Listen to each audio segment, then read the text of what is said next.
Oh, well, hello there. So, welcome to Taxation is Theft, the show that talks about all the ways the government is ripping you off and what you can do about it. And excuse the technical difficulties already. I'll explain that in just a minute. But we are broadcasting live on Facebook and YouTube from an underground bunker deep within the jungles of Mexico. And I'm Dan Taxationist Theft Berman, former candidate for president of the United States, currently in the race for governor of Texas. And today I have an awesome guest, a very good friend from a very long time ago, Apollo Jackson, coming to us live from Alaska, fucking Alaska. He was telling me how warm it was, and I was telling him that's what I have my air conditioner set to, but mine is in Celsius. Long story. Anyways, tonight's episode is brought to you by Nugg of Knowledge, indoor grown, chemical free, smokable hemp flower and Delta 8 vape cartridges. If you want to get stoned legally, I'm just kidding. We can't say that. It doesn't get you stoned. It's not weed, it's diet weed. But it's legal in all 50 states. Get elevated at nuggofknowledge.com. And now, on to the show. Apollo. What's up, man? How's it going? Oh, it's going good, man. I'm not going to lie. I've been drinking. And so we were just bullshitting before the show started. And then I was like, let's start the show because I wanted to, I was going to say something. And now I forgot what it was. Yeah, Nugg of Knowledge. Oh. Is that all CBDs or? It's all yes, there's CBD, there's CBG. It's smokable hemp flower, so it's like weed. Like it comes in nuggets, and you can smoke it and burn it with a lighter. That's what we were talking about. Okay, so I'm trying to open my beer with a nail clipper, and Apollo's just like, man, just use a lighter, and I'm like, we don't have lighters anymore, man. Everything's all vape. But but yeah, so it's pretty cool stuff because it is all CBD, but we have this Delta 8 vape stuff. Delta 8 THC. So okay, have you heard of this? Nah, man, I'm completely out of the loop. Okay. I'm old school. Last time I smoked weed was in it's like a bubbler, with a lighter, just a regular pipe. Just get me some of that fucking chronic. Get me a dub. It's been a while though. Man, okay. So it is fucking science now. It is fucking freak show science. So, okay, I was just learning about this, right? There's CBG, right? Okay. And apparently this chemical is, as the plant grows, it develops first this thing called CBG. And from CBG, depending on the genetics of the plant, it starts turning into THC or CBD, right? So CBG is kind of like what it has before it turns into either of those. And which, by the way, there's on Nugg of Knowledge, they actually have a CBG smokable flower that you can get. But apparently the feds, because it's legal, right? It's just hemp. It can't get you high. THC is what's illegal.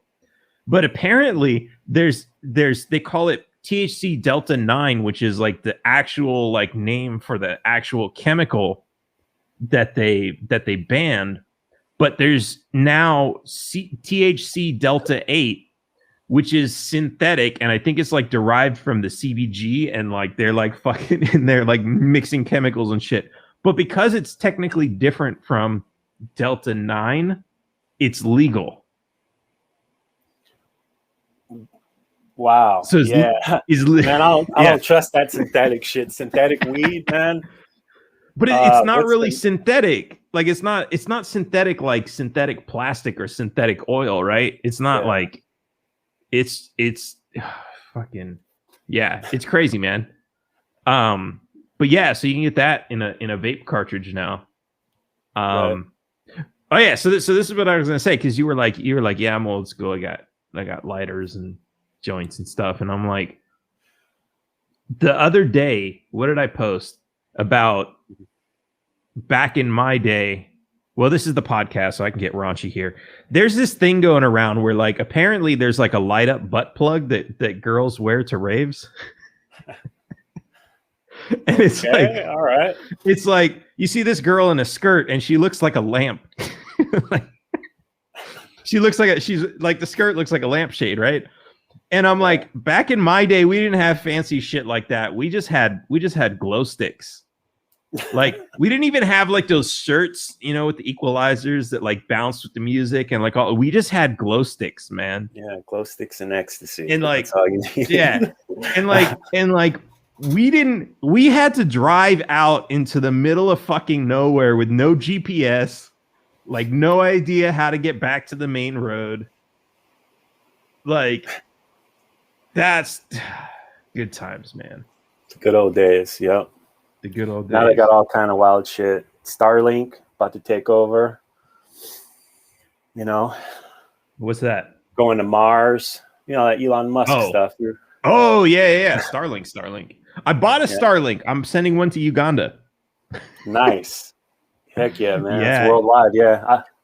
I put in for it, you know, $99, but it's not available quite yet here. Oh, because you're in fucking what kind of internet you have out there? It's horrible, man. They're basically raping everybody out here on the internet. I think is it like an antenna? No, it's we have it's cable internet, you know, fiber optic, but it's so expensive, man. It's like for so we're supposed to have 25 meg, and most of the time we get about 20. They charge us over $400 a month. $400 over $400 a month. Fuck. Yeah, that's not pesos. We don't have pesos. U.S. dollars. Currency, U.S. currency. It's ridiculous. Yeah, dude. So that's rent. That's a car that's the payment, good company. Man. That's the good company. The other one, the one that we have now is unlimited. The other one we had was limited. Oh, fuck. So, and they made most of their money in overage charges. So, you know, back then my bill was regularly like $1,000. You know. So, but that's okay because like they give you money to move to Alaska, right? Isn't there's a dividend? There's a dividend. Well, cheers. Cheers.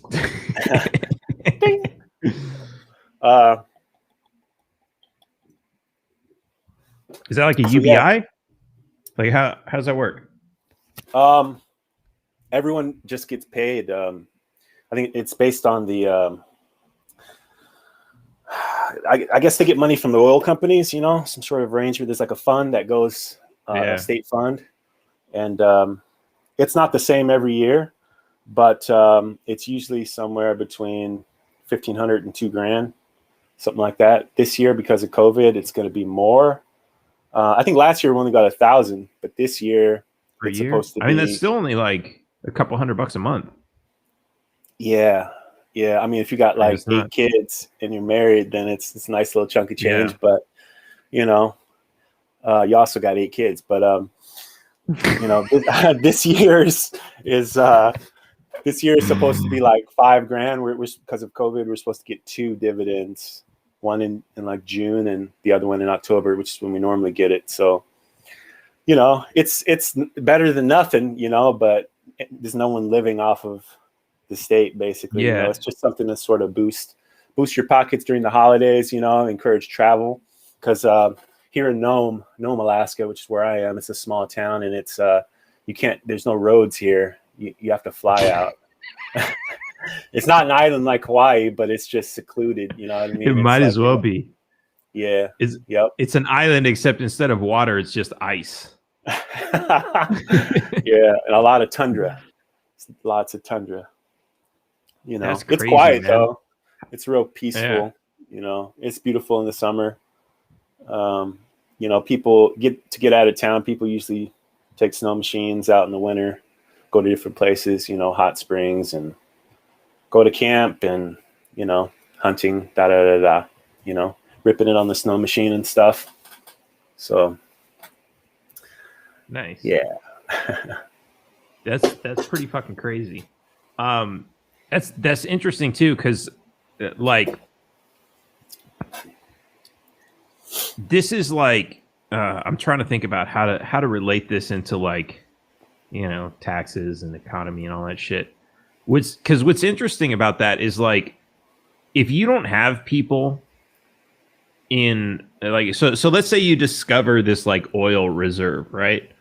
And Mhm. like you want to hire people and drill out all the oil and take it and sell it somewhere and make some money and get rich.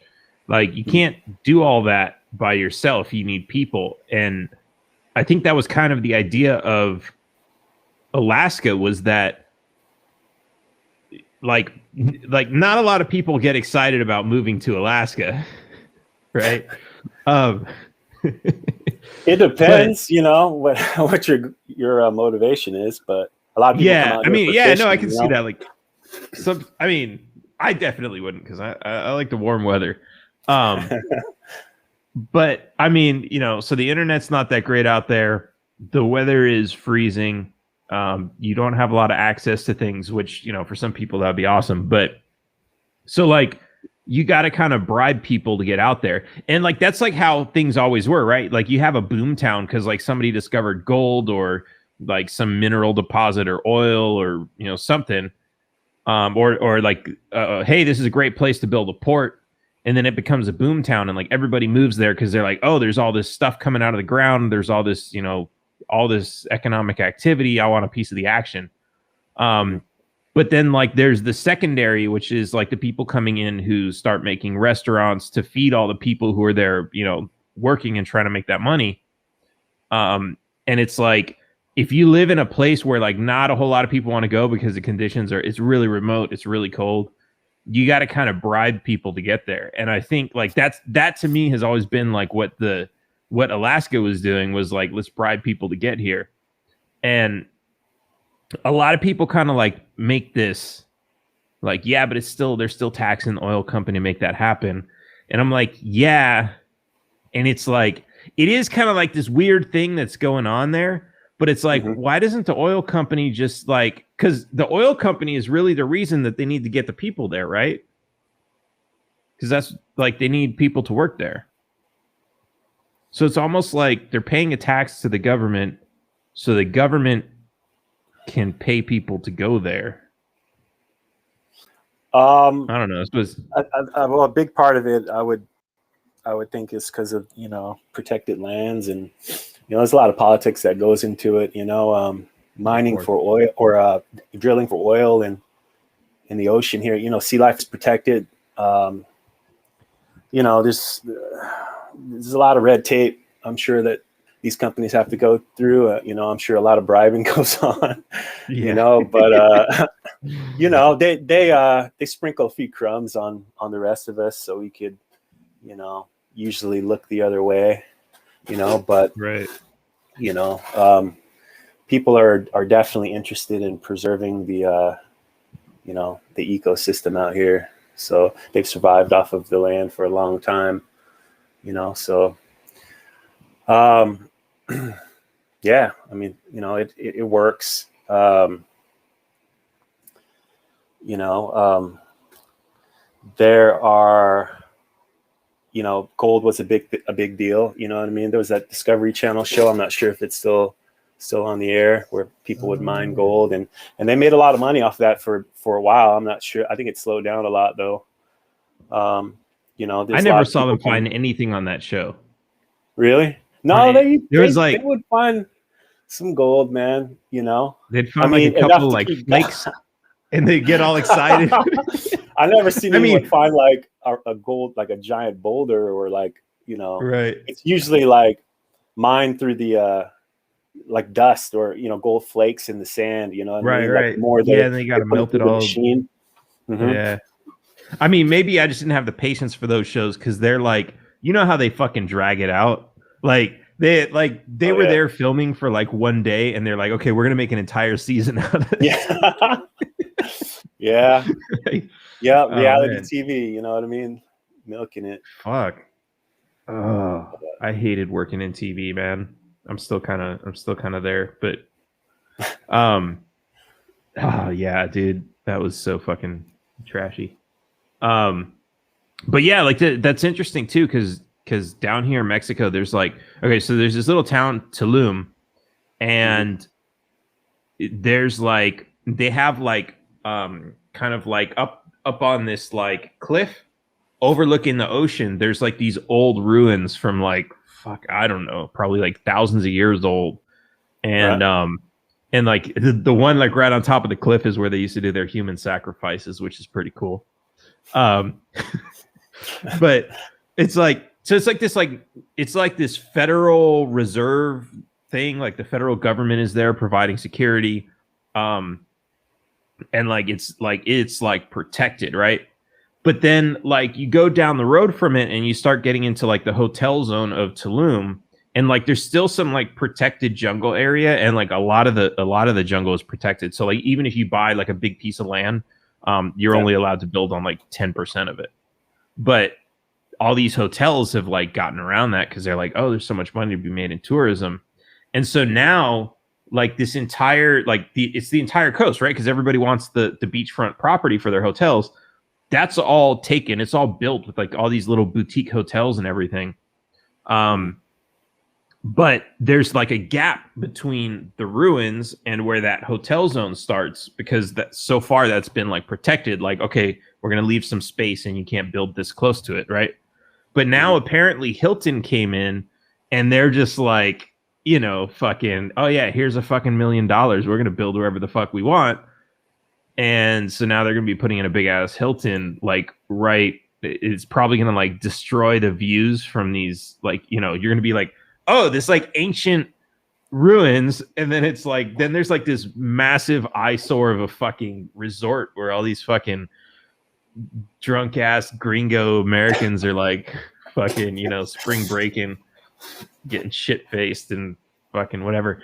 But it's like it's just so fucking weird. And apparently that area is also like where the sea turtles come to lay their eggs. I mean, they do kind of like all over the coast here, but like that was like one kind of like, because I guess it was like they like the little what are they called? Coves? Not coves. Like whatever. The little crescent shaped things. Yeah. And like Crater, cul-de-sac, I don't know. Yeah, like a cul-de-sac. What did you fucking call that shit? I don't even know. I'll blame it on the beer. And so like the turtles, like they like to go in there and they come because like I think that like blocks the water, almost like a reef. Like it kind of blocks the from having big waves. And so they go in there and they lay their eggs.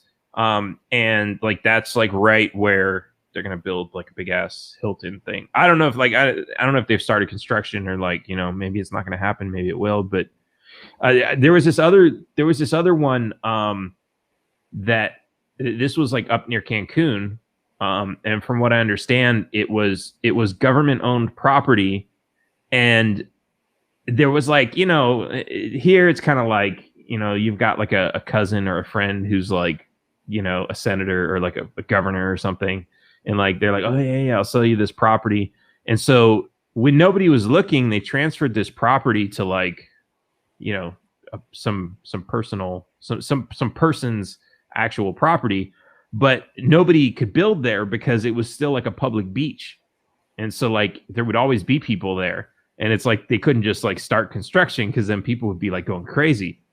But as soon as they shut down the city for COVID and like nobody was going to the beaches for like weeks, like this was last year, like March last year, they were just like, all right, now's the time, and they went in there and just started fucking building.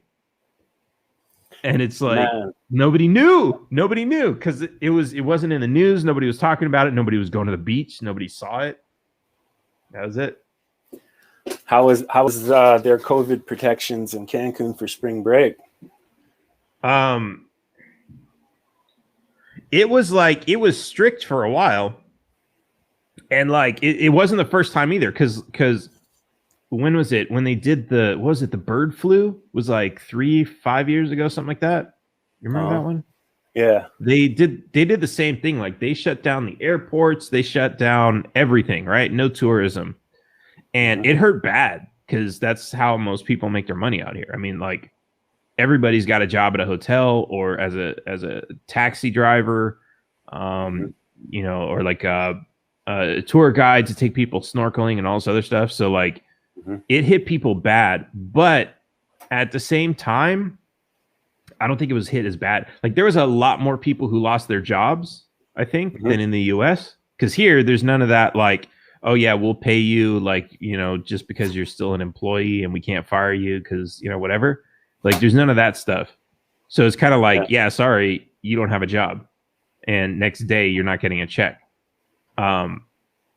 But because of the way Mexico is set up, like people weren't like going crazy, like starving and all this other stuff, because like nobody really lives alive. I don't want to say that close to the poverty line, but like under the poverty line. Because like if the poverty line is like being broke, like most Americans are in debt. So it's like when you lose your job, it's like you're at risk of them taking everything away from you, your fucking house, your car, like, emptying out your bank account and like everything, and you've got nothing. Whereas in Mexico, everyone's got a little bit of savings. Nobody borrows money to buy a car. Very few people borrow money to buy a house. And like, yeah, there's still people renting, and I think they did some stuff where like you can't evict people and all this other stuff. The power company definitely did do something where they wouldn't shut off the electricity for not paying. So it was interesting. But yeah, I mean, this is what I keep talking to a lot of people about in the US is like, I mean, and it's not their fault. It's the system that's put in front of them, right? Like fucking since you're fucking 18, they start sending you like, hey, free money, get this $50,000 credit card, and it's like, oh, it's free money. Fucking yeah. They definitely don't teach finance as much as they should. When you're growing up. I met this guy from out in the middle of Texas. We were talking the other day because he was like, I want to volunteer for the campaign, and we were talking about like this kind of stuff. And he's like, man, when I was growing up, he was like, my dad used to tell me like, you can do whatever you want. You can buy land, you can buy a truck, whatever. He's like, but whatever you do, don't bring a banker into the deal because you'll get fucked. And like that's basically what he was saying was, don't borrow money to buy a car, don't borrow money to get a house. And like that's what it's like. It's no longer like you're not buying a house, you're buying a loan, and it just comes with a free house. Like that's the point it's come to, man. Like they even I've heard like people talking about car dealerships. And it used to be like if you walked into a car dealership and say, I'm going to pay cash, you used to be like their favorite customer, right? But now it's like you're their least favorite customer because they make all their money by getting a loan through the bank. So like that's where their commission comes from. So when you walk into a car dealership now, they're not trying to sell you a car. They don't care if you leave with a car. They care if you leave with a loan. Right. Yeah. And it's like, fucked. That's fucked. Yeah, I mean, I'm sure it also depends on how they acquired the car that they're selling you, also. But I mean, this is new dealership. There's used cars is probably different though. Yeah, there's just this way of thinking that's been popular recently, where people think it's bad to borrow money. I don't necessarily agree with that, because sometimes it's necessary. I think that just should be factored in as a business decision, like any other decision, just a finance decision. If it's in your interest to borrow the money, then go for it. I mean, a lot of times people aren't really qualified to know that because they haven't done their research. But there's, often there are good deals out there. You know what I mean? If you're investing the money, there are rich people who borrow money all the time. You know what I mean? If you're trying to finance a film, most of the time you're not using your own money, you're not using your own $100 million. It's money. Right. And that's like the difference between like, but I mean, this is the thing, right? You would, so, okay. If you borrow money, so let's say you have a business, right? And you're like, I'll use the farm example. You have a farm and you can make more money if you had a tractor. then yeah, it makes sense to borrow money to get the tractor. And let's say you can't afford the tractor cash, it makes sense to borrow money to buy the tractor because that's going to increase your income and you'll be able to pay off the loan. But if you're just like, let's say you're a college student and you're like, yeah, I want the new PS5. Yeah, no. Yeah, don't borrow money for that. So yeah, I totally get that. But that's the thing too. Like a lot of people like, so I've Definitely never bought a new car. Definitely better to be the lender than the borrower. Yeah. Most of the time, yeah. But like I've never bought a new car, but I know some people who are and this is because like, so I buy a used car, and when it's paid off, I just keep it for like forever. And when it's paid off, I don't have to pay anything on it, right? I don't have loan payments or anything. But what a lot of people like to do is they'll buy a new car, and then as soon as their loan is paid off, or even before their loan is paid off, they'll be like, oh, it's 2 years old, I'm gonna get a new one. And it's like they're constantly spending, and like not only like, you know, $300, $500, $600 a month for the payment, but they also have more expensive insurance because of that. And it's like it can come up to like $1,000 a month. So that's like $12,000 a year. Every year after 10 years, that's $120,000. And it's like you could have bought a house with that. Right. And it's like minus, like you could have spent like, you know, $10,000 or $20,000 on a car that would have lasted you for 10 years, and like a used car, and then like, you know, just drive it into the fucking ground. But yeah, they don't teach fucking finance. Yeah, man. Hopefully that'll get better with EVs and everything, you know, because what is that? Cybertruck's supposed to go like 1 million miles or something. Those electric vehicles. They supposedly require low maintenance. I've never owned one, but like the Cybertruck, you only have to like, you know, do very low maintenance, like brakes and tires or something like that, and it's supposed to last for an extremely long time. So hopefully that'll get better over the years. You know, a big thing with cars is the repairs. You know, people get screwed out of repairs all the time, man. You know, when you buy a used vehicle and you drive around the block and it breaks down, man, that's like the last ridiculous. The last car I bought was so I was mad, but I wasn't really that mad because I bought this. It was a Mitsubishi Montero, and it was maybe like 10 or 15 years old, and I bought it. It was only like $3,500, and I was like, the reason I was buying it was because I was like, I want a car that I don't have to register, or that I'm not gonna register. And like, I won't be mad if I get pulled over by the cops and they take it. so I got this car, and it was like $3,500. And like, I bought it from this guy in California. I inspected it and everything.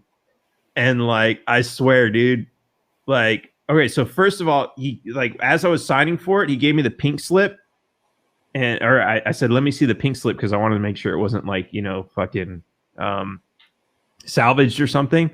And it said for export only, which apparently is like a tax scam. Like, dealers do that shit. So like, they register it, like they're going to export it to Mexico so they get to save some taxes, but then the person who buys it gets screwed. But I saw that and I was like, I don't give a fuck. I'm not going to register it anyway, right? I was like, he probably did me a favor by getting it out of the DMV system, which actually that's what happened. But then, so I bought it. Yeah. And literally, I'm driving down the street, and a half a mile away, the check engine light came on. But in all fairness, that like, I kept that car for maybe 5 years. I put a ton of miles on it. When I left, when I went on my extended vacation to Mexico, I left it with somebody in Texas to use for lugging around hay on her farm. And it's still running great. I mean, it's So yeah, I mean, it's not in perfect condition. There was a bunch of shit broken with it, but it's like it was a great fucking car, and it was $3,500 that saved me 5 years worth of car payments at $12,000. That's $60,000. Right. If I was doing like the new car every year bullshit. Yeah, man. I mean, you know, it also depends where you live. You know, a lot of people in smaller areas, you know, like small towns and stuff, they are, you know, less materialistic, and, you know, they're not trying to show off to other people or trying to prove a certain status like a highly populated city. So that's a big deal. You know, it depends on your social circle, I guess, you know, but yeah, I mean, if you're smart and if you're an entrepreneur, then you're going to conserve money. I mean, unless you're already rich, you know, you're going to conserve money, as much money as you can. So yeah, you know, I definitely agree. But education. That's what, like, my grandmother was always like, you need to get your education. And I was always like, I don't want to go to fucking college. but like at the same time, like, because now like everyone's going to college for like art. That was my official major when I was going to, when I was liberal arts. When I was at SMC. But it's like everyone says get an education, but like that's so vague now. Like, what does that even mean? Like, what are you supposed to be learning? That's the question. Yeah. And like, even if it's not like, hey, go ahead. You know, it's knowledge is power. You know what I mean? But it's only as powerful as you're able to use it. You know what I mean? So, yeah, you're right, man. I hate that. You know, I was undeclared in college for a long time, and you know, I mean, they also, I don't know, I guess people have to learn from experience, but, you know, there are a lot of things that people pay for in college that they don't even use after they graduate, you know, on a loan, stuff that they learn that doesn't pay, you know, it just doesn't pay. You know, if you go to college for history and you're not going to be a writer or a teacher, you know what I mean? Like, your options are limited, you know. I know a guy that got a degree from UCLA in history, and now he works at a hospital. You know, it's like, fuck. All right. Wait, so what does he do at a hospital if he's not? Because if he didn't go to med school, right? Something that has nothing to do with history. I can tell you that. So it's like, come on. Dude. Well, but you know what? I think that's getting better. I know that's getting better actually, because people are aware of it now. Yeah, and online learning has expanded crazily. Like, you know, you could. That's the thing, like even med school, man. Like, you know, like you always hear about like people going to med school for like 7 years before they become a doctor, and it's like, how much of that shit is book work, and like how much of that shit can you like seriously? I'm not talking about Wikipedia, but like imagine if there's like an online course that like you don't have to pay teachers, but like you learn most of the shit online. And like obviously you have to do some in-person stuff, like, you know, the hands-on medical, whatever they do. But like 7 years, like every single one of those years has to be like $200,000 worth of, no, fuck that. Like a lot of they can cut a lot of that cost out by doing like online, you know, the book work online at like no cost. And even then that would be great too, because imagine with like med school, like that could be like, if you don't get it, like if you don't get the book part, then at that point you don't have to be like, well, I wasted $100,000. I better follow through. And then you become a shitty doctor. At that point you can say, well, it hasn't cost you this much this far, and you're not doing that great. Why don't you change to a different career that maybe you could do better at? Like, and like, then you end up with like a lot of people, because that's the thing, right? Like a lot of people, they even like, I know lawyers who've like finished law school and they're terrible fucking lawyers. They're like, they don't know how to get a job as a lawyer, or they don't want to be a lawyer, or like, but it's like they went all the way to the end, because like once you're in, you can't turn back. Yeah, I guess if you get licensed, then you have like at least a minimal level of expertise, right? I mean, your lawyer, you know, your lawyer, you might have a little bit more leniency, but I'd really want a very well trained doctor. You know what I mean? Especially if I was going through some sort of serious procedure, and but I mean, man, would you we're care hitting about on. his credentials if like he's gonna go like if you're just going in for like, not that I recommend this, but like for a COVID vaccine, like I'm vaccinated. Did you get it? no. Yeah, man. I'm As not soon gonna as get it it. came out, they rolled out that vaccine so quick, because basically where I'm at Nome, it's like a hub for all the villages in the area, north and south area. So a lot of people were they're flying in from out of town and they go to the villages. A lot of people from the villages would get COVID and then come into the main hub, the main hospital, and How bad bring was it it out here. there? And I mean, it's a small town, so there's like, about 4,000 people here, but there was a few hundred cases. I think they recorded, Was it some. like, were they like bad cases though? Like people getting like really crazy sick, or No one died, because I mean, but yeah, most of them, the vast majority of them were just quarantined, yeah, because I know like like even for your immune system, like just being in the cold isn't great. Like I read that it was a big thing is vitamin D, I guess. yeah, So yeah, vitamin D from sunlight, in the winter time is not always a lot of sunlight. Summer is great, 24 hours, but you get like those like how short do the days get where you're at? It's not too bad. It's not as bad as people would think. If you go further up north, like basically freaking to the top, then that's when they have like, like a couple months of complete darkness, which is kind of creepy. But right, but I mean, like you still get like yeah, that would be fucking crazy. Yeah, it sucks when the sun rises at like, I don't know, noon, and it sets at like 3. Yeah, that's some bullshit. That's like where you're at. Yeah, well, it's not like that anymore. We're getting more and more daylight.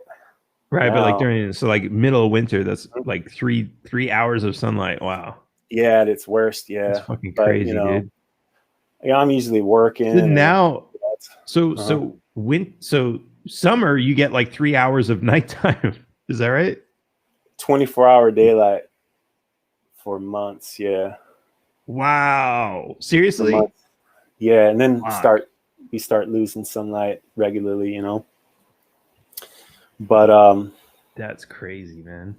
Yeah, I mean, that's, I don't know. That would be a trip. A different kind of lifestyle. Yeah, I've been here I've been here like 7 years, something like that. So you got like crazy like blackout curtains. pretty much. But oh, man.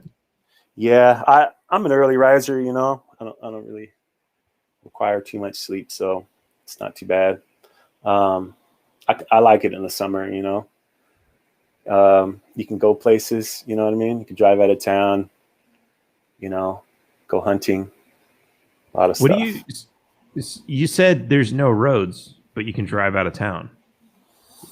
You could go so far. I mean, there are no roads into. So it just doesn't connect you to like other cities. Right. There's one other town. One other town of like, I don't know, like 500 people that you could drive to. It's like 70 miles out. And then other than that, there's basically just camps. Different people's camps. A tribe's camp. There's a place called Council you could drive to. That's like, I don't know, 30 or 40 miles that has a bunch of cabins. It's like a small town in itself, But yeah,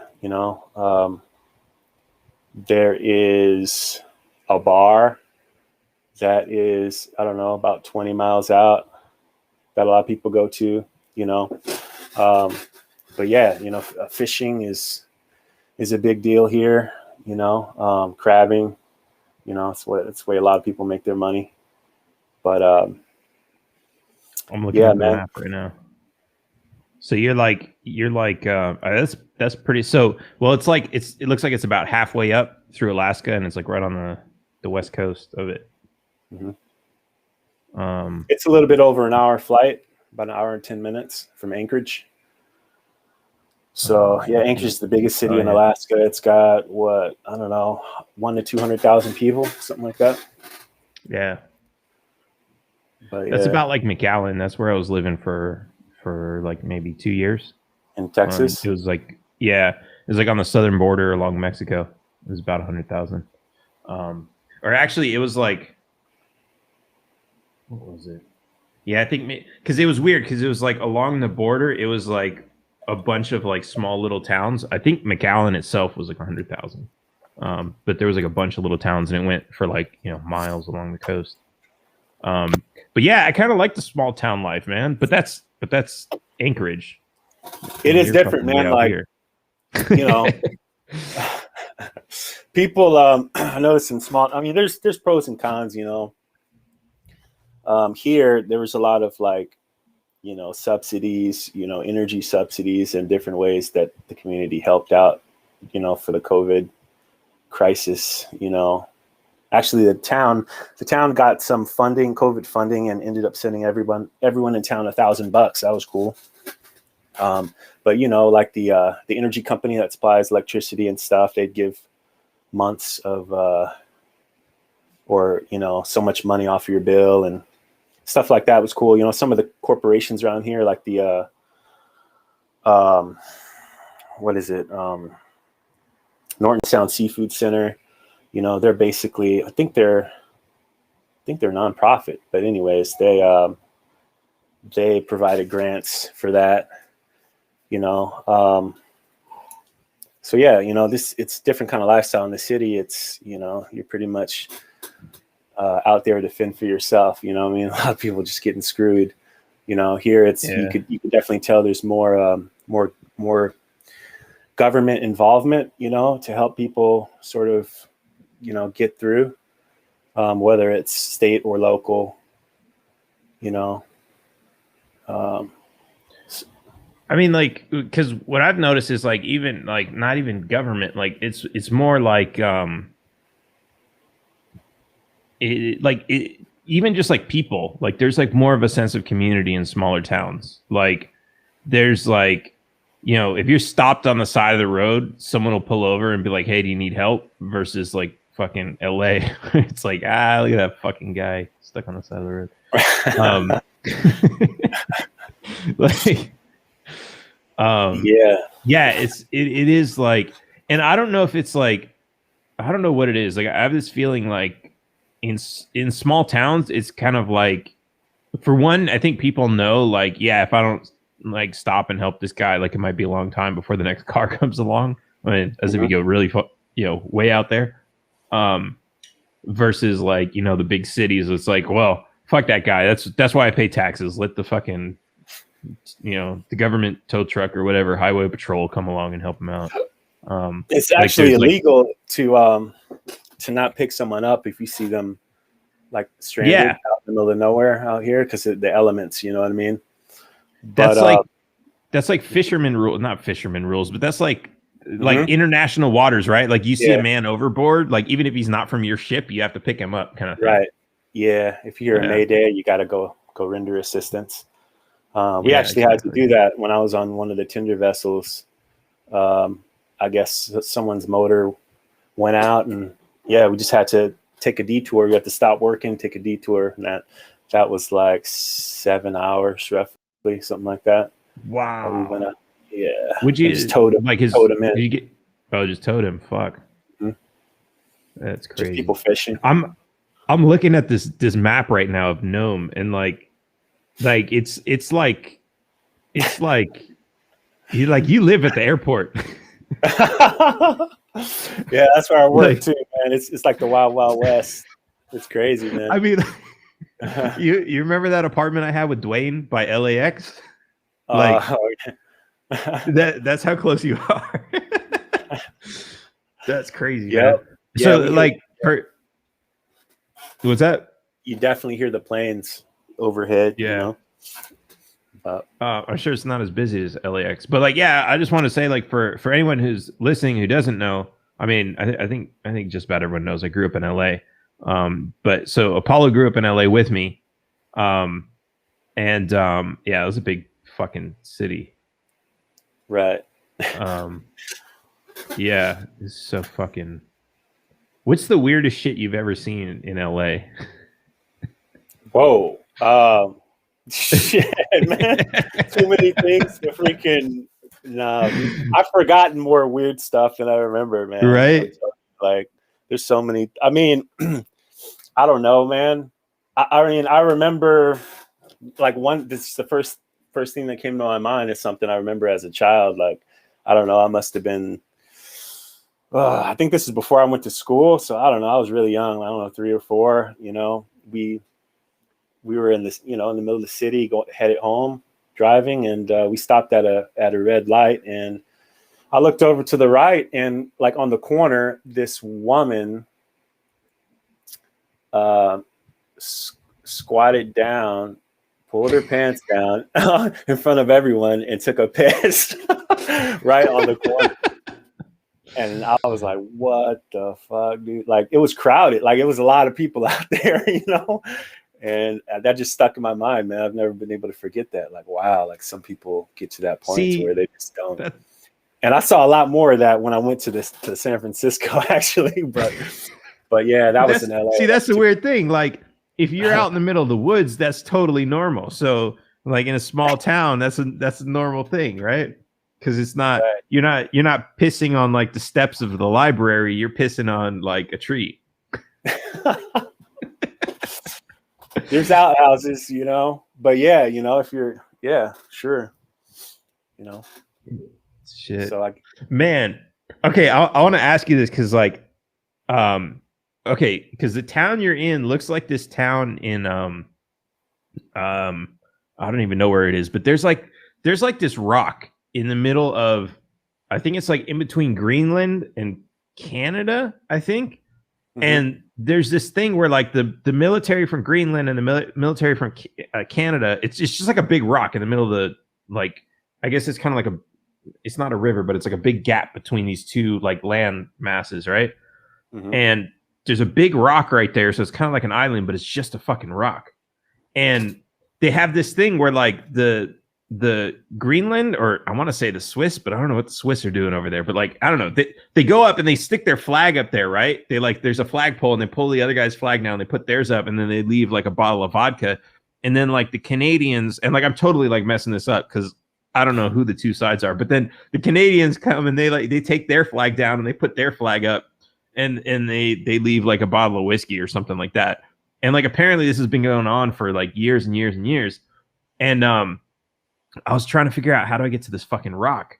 And the closest airport is like, it was like, I think it was like 30 miles from there. So I was like, okay, I'm going to have to fly into an airport that looks like the size of Gnomes, maybe smaller.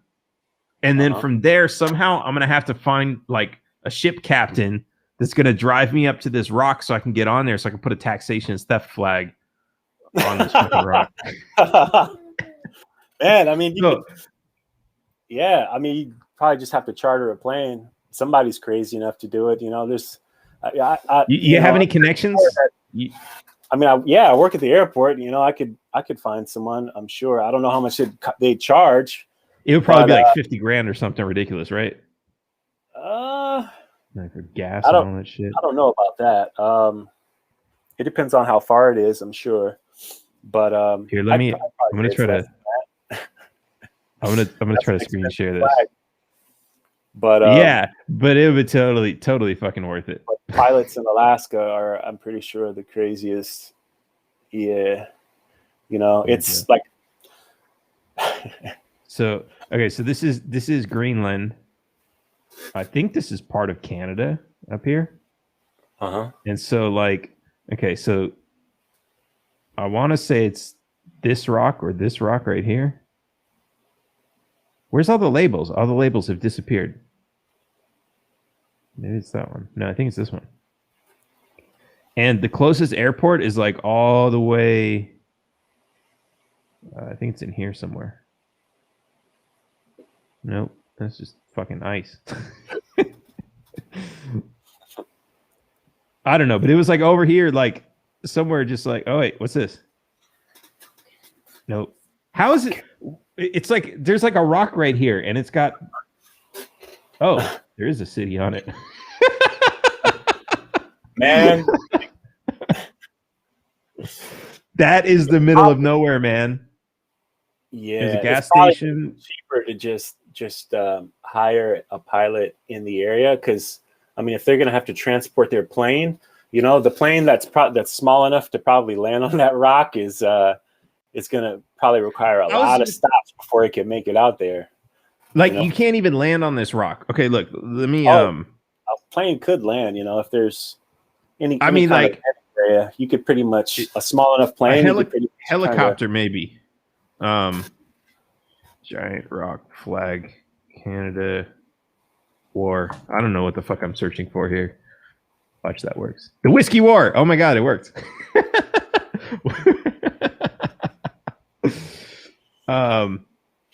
Yeah, okay. Let's see what this thing is called. Hans Island. All right. Yeah, that was it right there. This is it right here. So that land, oh wow, okay. So that landmass does not belong to any particular country? Well, no, it's so like apparently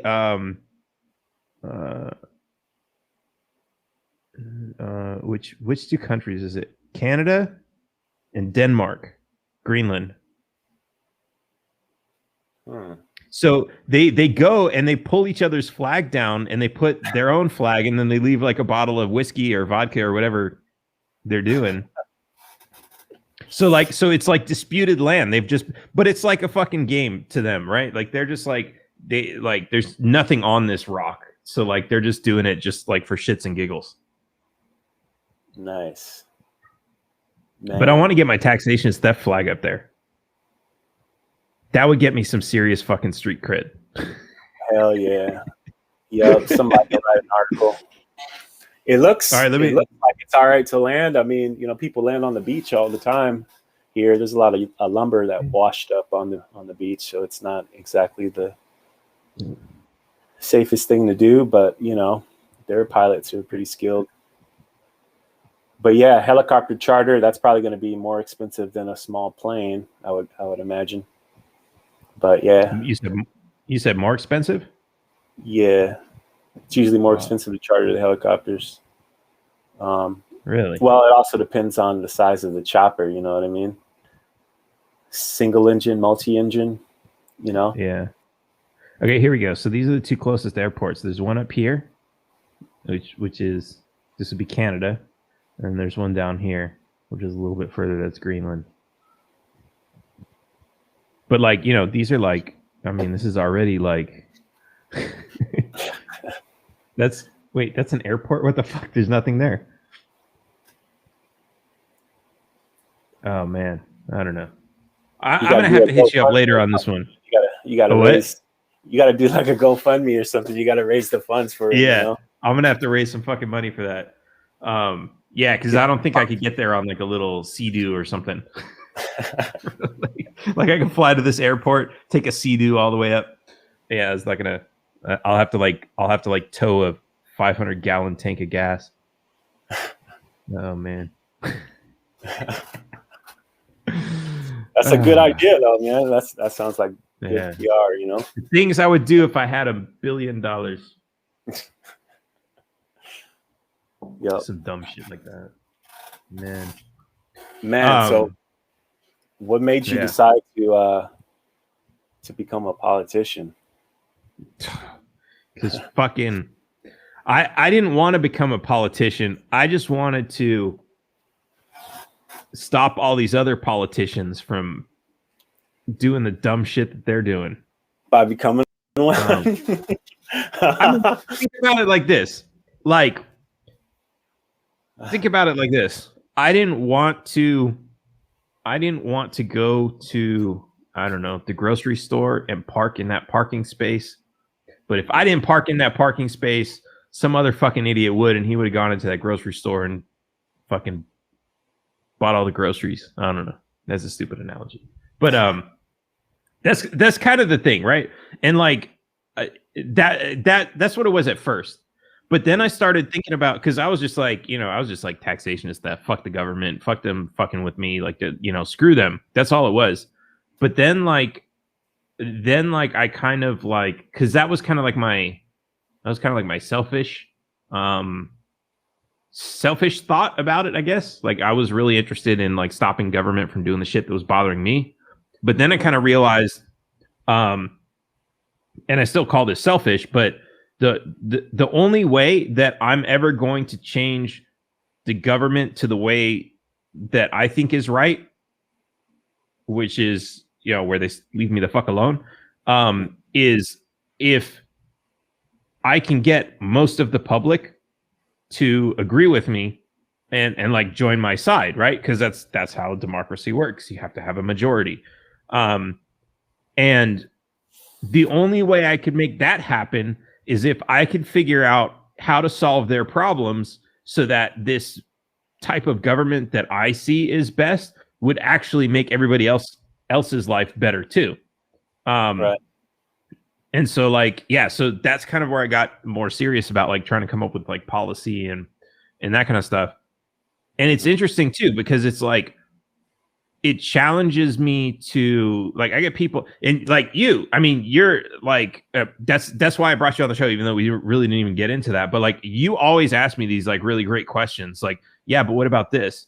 And it kind of forces me to like think about and answer these questions where like, like, okay, if I got my way, if I had my system of government, like, how would that affect you? How would that affect like, all these other people with all these other problems? Because and this was interesting. So I started out as a Democrat just because like California, and then I got sick of Democrats because what was it? No, I was sick of Republicans, and that's what made me a Democrat, just because it wasn't a Republican, right? And that was like when Bush was, dropping bombs fucking everywhere, right? And I was like, man, fuck this. I'm going to be a Democrat. I'm going to get this warmonger out of here. So I voted for Obama, and then I found out he's just dropping like twice as many bombs. So I'm like, man, fuck this guy. And then I started learning about like the economic collapse that was coming around in 2008. So I was like, okay, wait, and that was actually the beginning of Obama. And so, but like at that point, I was like, oh, I learned about Ron Paul, and like I kind of became a Republican because I hated taxes, and supposedly they hated taxes too, which is kind of bullshit. But then I was like, man, both of these guys suck. So then I went to the Libertarians, but then the Libertarians were just like, when any of these questions, I'm gonna bring it back to what I was talking about before I went on a tangent. These questions were like, yeah, but what about this guy over here, and how is that policy going to affect this guy?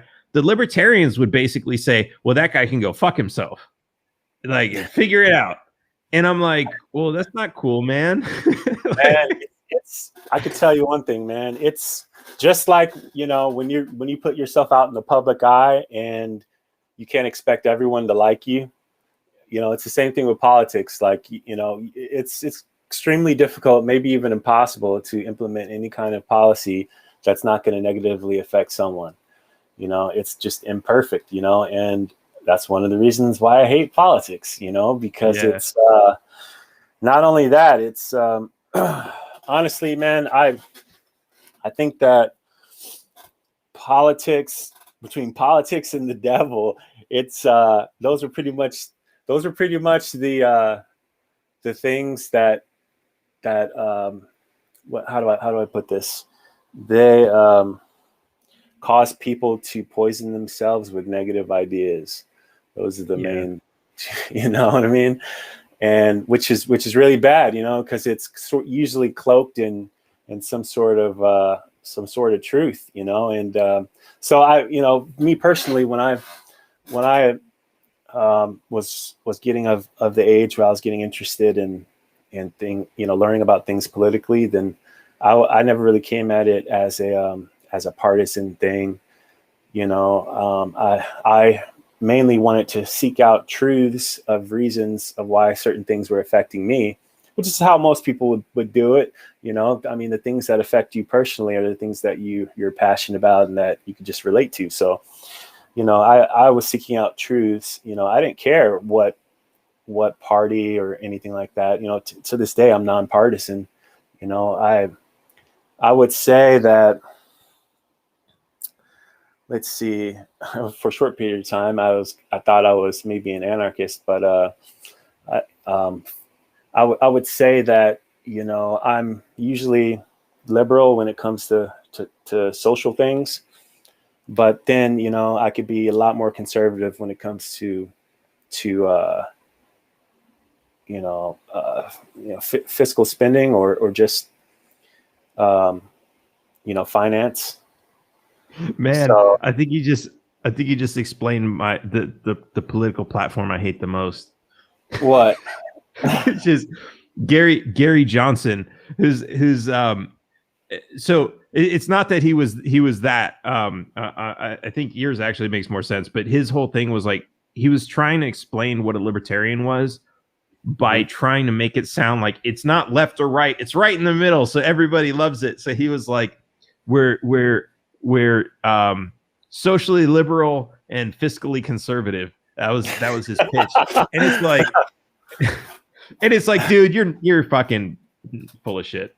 But yeah, but no, I mean, like, and this is what's interesting too, because like, and you mentioned anarchists. Like, I've met like so many anarchists, over the last couple of years, just because they usually flock to the Libertarian Party, and I've met anarcho-capitalists and anarcho-socialists and anarcho-communists, and normally they're, I mean, for the most part, they're at war with each other.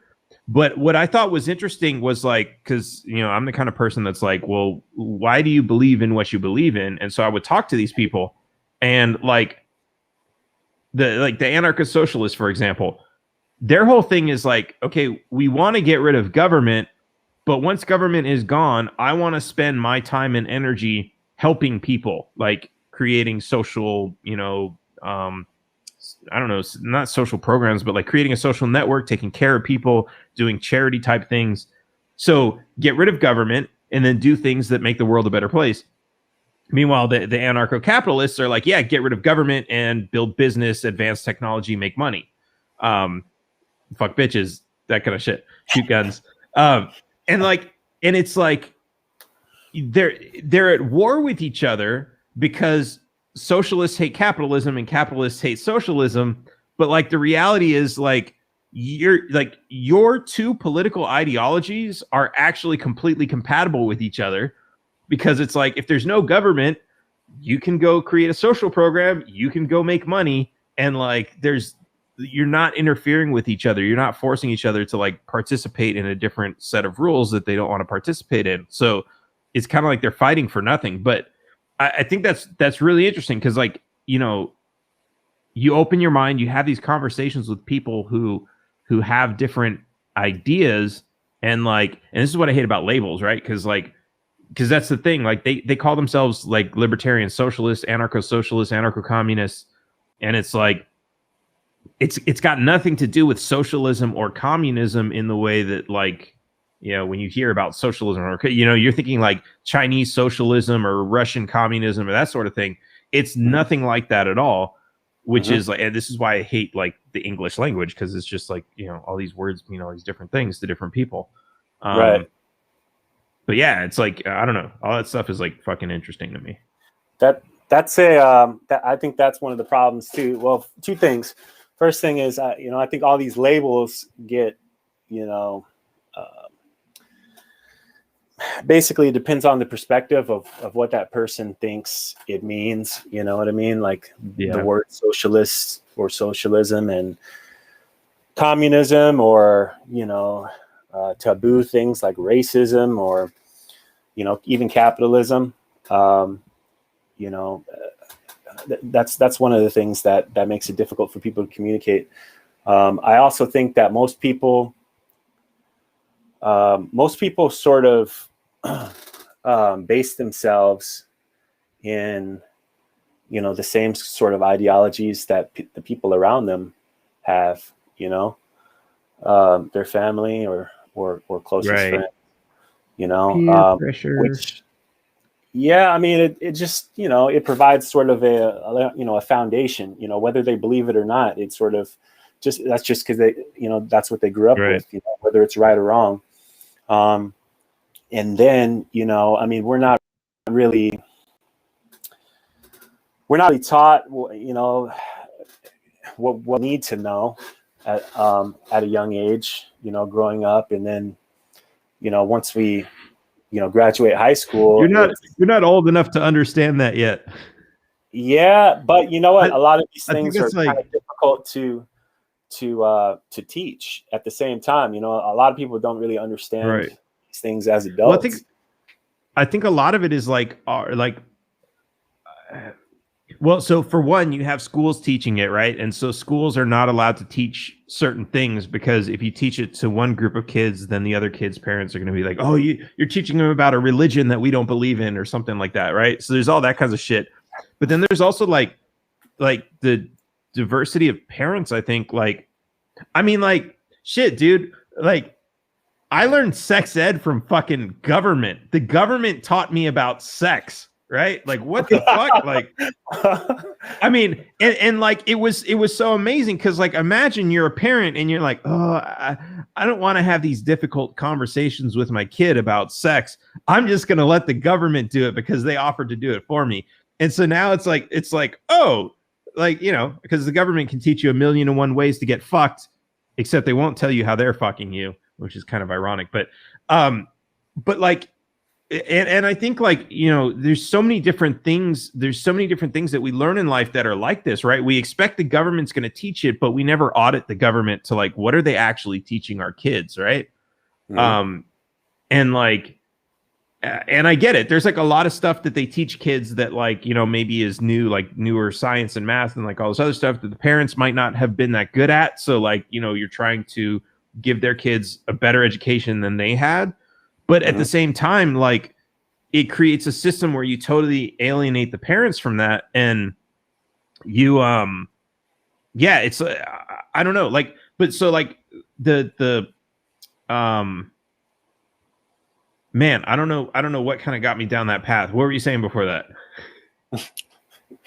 I mean, just that, Fucking beer, man. I mean, I think that well, for one thing, I think that, a lot of people say, um, government is bad or less government is good. But what I personally think is that when the government does good things, then it's good. And then when the government does bad things, then it's bad. You know what I mean? Right. It's, when I hear a lot of people say that they basically vote their economic interests. You know what I mean? Like, you could buy my vote. You know what I mean? And that's Yeah. one way to think about it, because it affects your pockets. That's important to you. But then, the another way to think about it, the unavoidable way, is that the government is this system that has been set up by the people, and it's sort of like, once it got Allegedly. rolling, is unstoppable, man. Once it got rolling, then Right. we cannot stop it. We just have to work with it and evolve it. So I wouldn't say that the government is bad.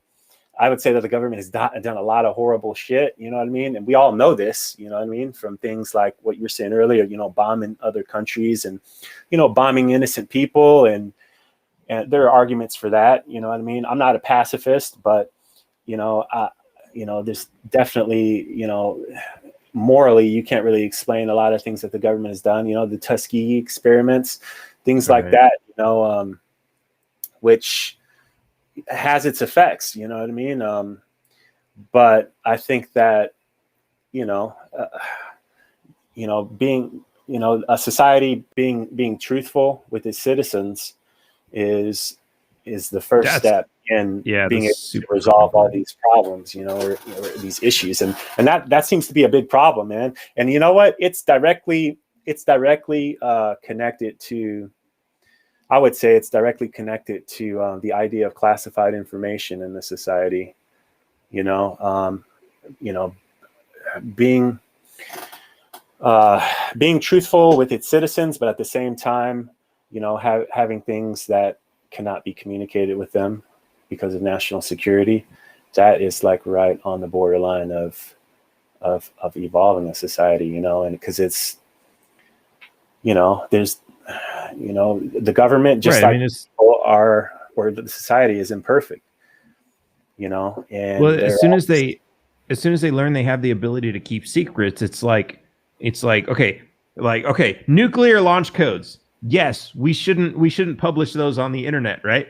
right. But then it's like okay, we're gonna okay, we've got this COVID vaccine and we're going to slip this like chemical in it that's gonna like, you know, reduce the population, whatever. And well, we already have this like top secret cabinet of information that we can't share with the public, and they know that we're hiding things from them.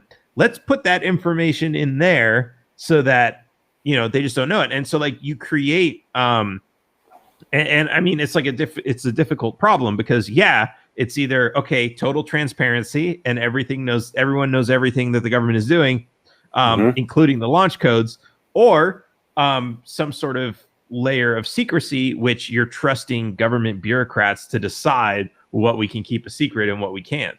Well, And like that's already in motion, you know. It's that full transparency doesn't exist, and it's probably not going to exist, you know, I would say, because as long as the government exists, it won't. yeah, I mean, there are enemies of our country, you know, whether it's Corporations. I justified. mean, like anything. You have secrets that you haven't told me, or like your next door neighbor, or like something. And like, there's a varying level too of like, okay, well, is that really a secret, or did it just not come up in conversation? But like, there's like that's the thing, right? There's 7 billion people on this planet. You don't know, there's no way you could ever know everything about every single one of them and what they're doing and what they did yesterday and what they had for breakfast, nor would you care to know. But then there's like a certain degree of like, okay, what do we want to know about government? And if we don't know that it's there to ask, then, you know, there's that problem, because maybe it's not classified top secret. Maybe they're just like, oh yeah, we dropped bombs on this other country that you didn't know about, but nobody asked, so we didn't tell you. You know, there's that kind of shit that goes on. But I want to go back to a point that you made about like, you know, when government does something that's good for me, government is good, and when government does something that's bad for me, government's bad. Is that like this is what I see as like the main problem of government is the government is just a bunch of people doing a bunch of things, right? Like it doesn't have to be the government. You could change its name to something else. You could, you know, do whatever. And there are other organizations that are just groups of people doing other things. And a lot of times these organizations do the same things that governments do. The only difference is government creates laws and puts people in cages. And a lot of that comes down to like, oh, well, you can't do this because the government already does it. And if you do this, the government will take you and put you in a cage. And so you prevent a lot of good people from doing good things. And then you have, so you could create this environment where the government has a monopoly on doing things, when the reality is all these good things that government does, like it's just people doing these things, and those things would get done because people want those things and they'd get done. Even if you didn't have this mandatory system of stealing money from people to pay for it. And that's why I always come back to taxation is theft, because that's like imagine the government's doing all kinds of great things. I can sit here and say, hey, the government's doing great things, I'm going to give it money. And then as soon as it starts dropping bombs on innocent people, then I can be like, whoa, fuck you guys, I'm not paying for that. And I can take my money and give it to somebody else who's maybe doing something else nice. And like that's like the linchpin of the whole system is, you know, when a restaurant starts putting rat poison in your food, you say, hey, I'm not going to eat here anymore. Your food's disgusting and it's probably going to kill me. You take your money somewhere else, but the government doesn't allow you to do that. Well, I would say that, well, okay, so Okay, so I mean, the way our government is set up, right? We have to elect people to office, right? And so in that process, that they're supposed to be, because we elect these officials to office, then we are basically giving our consent to, trusting them to do what we think they're going to do, right? I mean, on a certain that's level, debatable, but yeah, all right, right?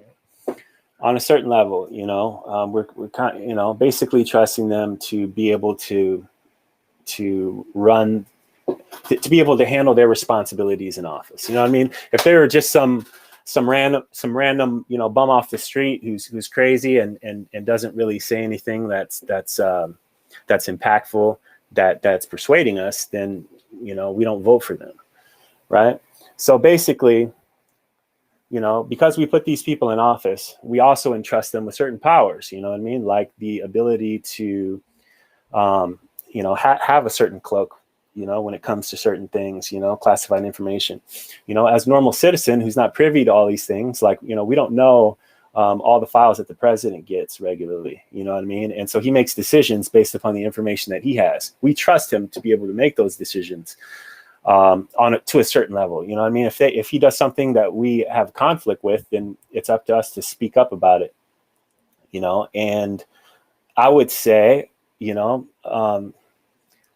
are decisions that are made that we can't really fully understand because we're not privy to that information, certain decisions, but that still doesn't negate the fact that we still have to speak up when it seems like we see something that we disagree with, right? So just in that, it sort of becomes imperfect, just like if I invade your privacy and I go through maybe your computer files, or I go through the stuff in your room, then I may I may start making assumptions about you in some way, which might not necessarily be the truth. And it may affect you, the decisions that I make when it comes to you, or, what I mean? And, that's a reason for, wanting to keep a certain level of privacy, right? Because it's not, just because you do something like that doesn't mean that you're in any way closer to the truth that you're looking for, or the truth that you may, so, I mean, when our government was set up, then everyone knew that it would be imperfect, but hey, Courtney, everyone knew that it would be imperfect. If you want a popsicle, just get one out of the freezer. No, I don't. Okay. Political bribes going on here. Sorry about that. Okay, so yeah,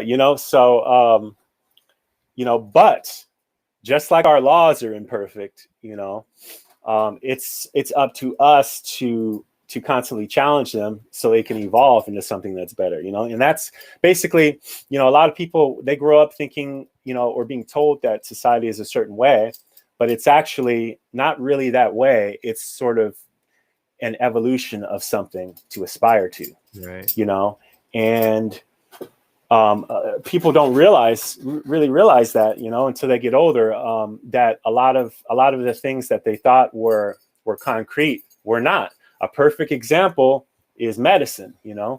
Medicine is it's not an exact practice. You know what I mean? You may go to the doctor and with something wrong with you, and the doctor may misdiagnose you, or the doctor may not know what's wrong with you. Whether you're paying a lot of money or not, and most of the medication is experimental. Like, they don't know for sure.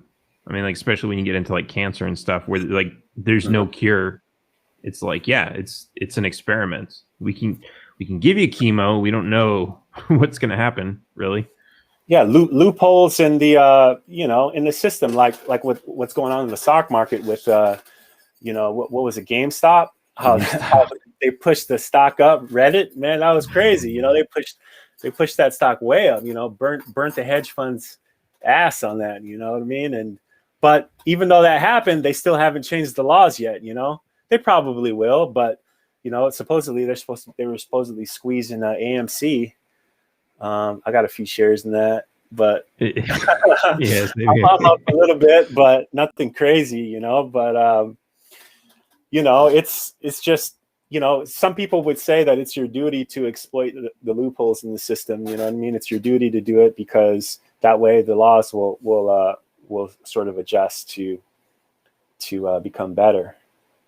You know, and well, I think like capitalism says, you know, I mean, as long as it's morally okay, then it's good to just you know, to do what's good for business.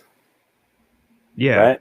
I mean, well, and that's the thing. If it's morally okay, like, what's the problem? But like, and this is the thing I see with like the stock markets, right? Because like, so you've got stock markets, and like, it really is gambling. I mean, especially when you look at like all the derivative markets and like options and, you know, all this crazy shit that they come up with in there. It's like, it's gambling. And the stock price is, I've been saying this, and like, no, like everyone says like, no, you're wrong. The stock price is not tied to the value of the company. And GameStop came along and proved that. Like, it's, and like, yeah, sometimes it is, right? Sometimes it is. And sometimes like you get dividends. So it's like buying a share gets you something in return. But at the end of the day, like, it's, you're going to buy it and you're going to sell it. You're going to make money. Somebody else is going to lose money. And that's that. And in that way, mixed with all the speculation, it's gambling. And well, what the, what the government, that's gambling. You know what I mean? Like certain ways you think of the market as gambling, but then there's a certain way where I would say I'm conservative in thinking this way, is that when you invest in a stock, then you're investing in a company. Like you're actually, but you're not, because a piece of that company. 99% of the time, you're not, like, when you buy a stock, none of that money is going to the company, like, except for like an IPO. Because when you're buying stock, like if you sell your shares on the market, I'm buying them from you. I'm not buying them from the company, except for like an IPO, like in the very beginning. Like, for the most part, like a company sells its stock to the market, and like, yeah, every 5 years or something, they might be like, oh, we need some more cash. Let's sell some of our shares onto the market. But most of the trading, like when you look at the volume of stock that's going through the market, that's between me and you buying and selling, or like the hedge funds buying and selling from each other. We're not giving the money to the company. Otherwise, think about it like this. Like, you could have, why not just like, why have a stock exchange at all? Why not just have the company itself set up a website where you can buy shares from it or sell shares back to it? Because like that's not what's going on. Like, the company's not involved in most of these trades. I don't want to say they're not involved in any, but most of them they're not. And like all of the, and like, yeah, the default swaps and like the stock options, like these are all kind of like derivatives on top of that. But like, this is like, okay, picture blackjack, right? You go to a casino, you play blackjack, and it's like they have different tables with different rules, right? One table is single deck, you know, maximum of 5 players or whatever. And it's like, you can count the cards, you can do whatever you want. And you know, the rules are going to be, you know, if you get good with the numbers, the rules are going to be somewhat blah, blah, blah in your favor. But you know, if you go to a fucking electronic, like, or even like a slot machine or something, your odds are going to be totally different, because like they could just be pulling numbers out of their ass to make sure that you lose. And like there's no way playing the game you could make sure. Now, if you're on the single deck blackjack and 2 ace of spades come up, then yeah, it's like, hey, something's fucked up here, right? I call shenanigans. But so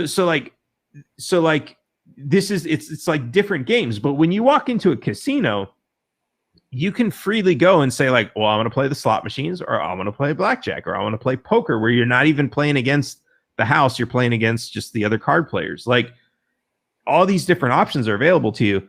And so like what the government is trying to do is come in and say, well, this game over here is like a lot of people are losing money at this game. So we're gonna say that, like, even though people like playing that game and even though people like losing money on that game, we're gonna change the rules of the game, and you're not allowed to play it like that, even if you want to. That's basically what the government does. And like, and I get it, because like at the same time, the government has convinced everybody that the stock market is safe, that putting your money in a bank account is safe because it's FDIC insured and like all this. So like the government says like, oh yeah, we've regulated. What's that? Banks are on the market too. Banks are companies too. Exactly. But like people have this concept in their head that like the government's regulating all of it, so it's all perfectly safe. Well, the banks are a false sense of security. Banks are insured by the government, right? So that, you know, that's why we bail them out, right? On a certain exactly degree. But which makes but it the thing makes is, like, it when they insure it, okay, so like the whole reason it's insured is because of fractional reserve lending, right? And like the thing is, like, okay, when you put your money in a bank, they lend it out, and so they only have a certain amount that's in there. And so the thing is, like, if I owned a bank and you gave me your money, I'd be like, dude, Apollo, you're my friend. I want to take good care of you. I'm not going to lend out all of your money, or I'm going to tell you how much I'm lending out, right? I'm only going to lend out half, and I'm going to pay you a certain percent interest, right? Now, instead, what these banks are doing is they're saying, oh, well, we don't want to lend out 10% or 20% of the money that we have. We want to lend out like 150% of it. But we know that's very risky, because if you ever come and ask for your money back, we're not going to have it. So instead, we ask the government to insure our stupid loans. So like, so it's not even like car insurance, where it's like, you know, you could get into an accident, but you're going to try really hard not to because you value your life. Like there's that kind of insurance, but then there's this kind of insurance where they're like, yeah, just like give away all your fucking money, like lend it out on stupid businesses and like give 0% interest rates and all this other stuff. And if anyone ever comes asking for their money, don't worry, we'll bail you out. And we'll do so by stealing from the American public through taxes. So like, and it's like, wait a minute, why not just tell the banks not to lend so much money out? Well, for most people, how often does that happen? You know, where you go to a bank and they're like, oh, well, we don't have enough money to be able to cover what you're asking for. That doesn't happen too often. Yeah, sure. You know, the credit default swaps, that was crazy.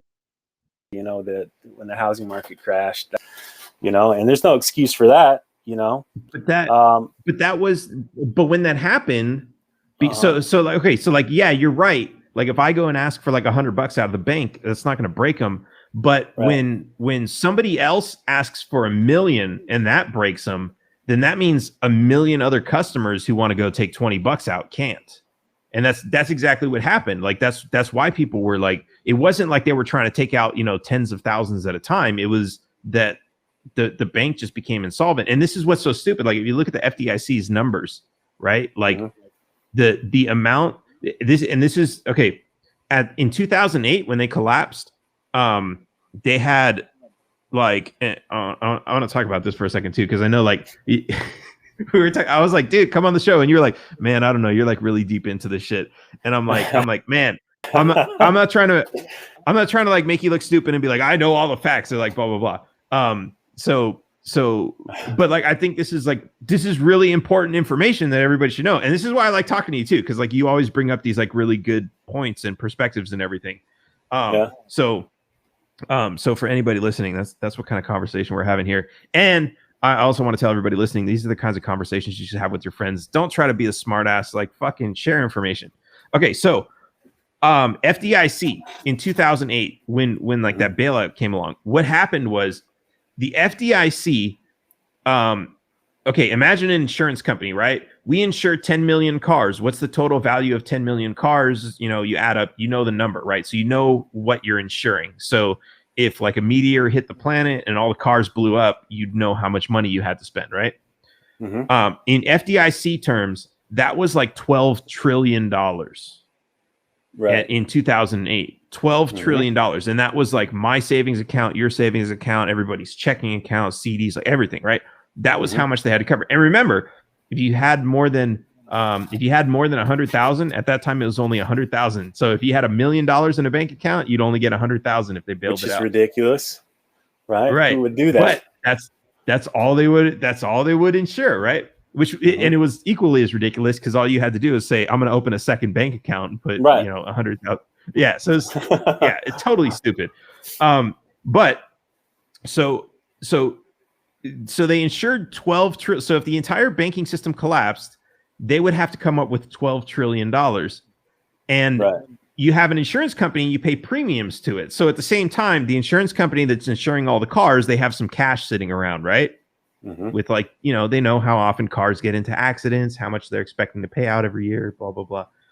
The FDIC only had $60 billion in cash, which is like 0.00001% of. So, and this is why we had to have a bailout, because in theory, if a single bank collapsed, the FDIC would come along and say, okay, we're going to take over all your accounts. We've got $60 billion sitting right here, and we'll be able to consolidate these accounts, give them to a bigger bank who also has assets to blah, blah, blah. And that would be it. But when too many banks started collapsing, that $60 billion that they had was like nowhere near enough to cover all this. So going back to the original point, if the government had just said, and I want to say the reserve rate was like 20% at that time. So if you deposit $100, they can lend out 80. If instead, and the reason and I don't like the government telling people how to do this, but this is the insurance, basically the insurance company telling the banks how to operate, right? It's kind of like, it's kind of like the car insurance company. If they tell you, hey, don't speed, because if you speed and you get into an accident, we're not going to cover you, right? Because that's the agreement you made. That's how the banks work with the FDIC, right? You don't lend out more than 80% and we'll insure your accounts. All they had to do is say, don't lend out more than 60% or 40% or something else, like some smaller number. But they were like, it really doesn't fucking matter. It's not our money. None of us are going to jail. None of us are. I'm not going to lose my house, right? The people, the representatives in government, I'm not going to lose my house if all the banks fail. No, what are we going to do? We're going to raise taxes and we'll use that money, and no responsibility. Well, I mean, it's just a bunch of people at different companies who are making a lot of money, who want to keep making more money. So that's why they kept on lending out, creating these loans to where basically, anybody could get a loan for a house, whether they can afford it or not. People were stacking their properties, trying to get rich, you know what I mean? And it was just a snowball rolling downhill, but, I mean, that's kind of an argument for regulation. If they were more regulated, this wouldn't have happened. But, but what about people in support of capitalism, like especially Republicans, they don't like regulation, right? So, but look at the okay. This is the thing, right? Okay, 2008, right? Like, why didn't 2008 happen sooner? Like, why didn't it happen in 2001 or 1990? Because because what happened was the banks, they were self-regulating, right? Because no bank is sitting there like, hey, let's go out of business, right? So it's in their interest to say like, yeah, we don't want to lend out too much money because we know what happens, right? Somebody asks for their money and we go under. So they want to generally make smart decisions about who they're lending money to. But what happened, the whole 2008 thing was they came up with this interest-only loan bullshit, which was a government program. Like that's the thing. Like people think like if there was more regulation, that wouldn't have happened, but it was regulation that created that whole thing, because it was government that said, yeah, you know what? We want you to, like, there's a bunch of people and they don't have enough money to buy a house. So we want you to make it easier for them to borrow money. And that's when they came up with the interest only loan thing. And I was like, when that shit was going on, I was actually like, I went to a bank and I was like, yeah, because I didn't even know about any of these rules or anything, right? I was just like interested in buying a house at this point, right? Like around 2007, I was like, yeah, I'm tired of wasting all my money on rent. How do I buy a house? So I went into a bank and started asking questions, and they were like telling me they'll give me like a $1.5 million loan. And I'm like, I mean, I know a fucking house is expensive in California, but 1.5, how, like, that's got to be a lot. Like, what are the payments on that going to be? Like $10,000 a month? And they're like, no, it's going to be like $1,500 a month. No. And I'm like, I'm doing the math. I'm like, 15. Okay, wait, hold on. A 30-year loan times 12 months per year times $1,500 is $540,000. How am I going to pay off a $10 million or a $1 million loan with $500,000? That doesn't make any sense, right?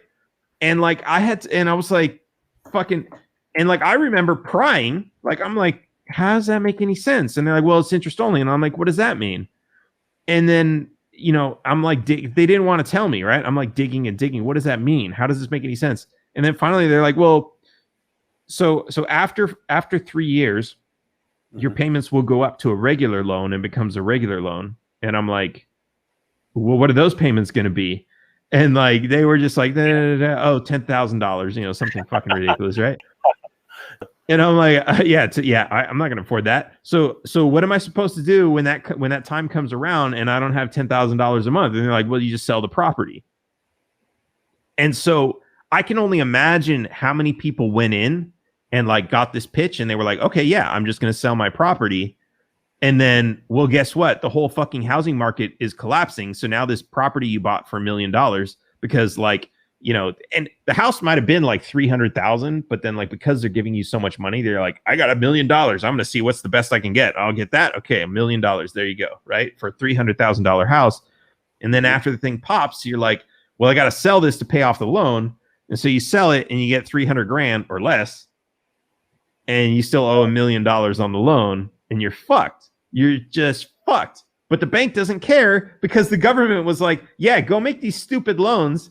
And don't worry, if you go under, we'll back you up. And like, it's like that's. You could say that regulation. You could say that, but then it's like, man, the bank. I mean, the bank's not stupid. They have to factor everything in themselves. Maybe if these no interest loans came out through the government, and then the banks educated people better about it, they weren't super greedy about it, then things would be different. I don't know, but but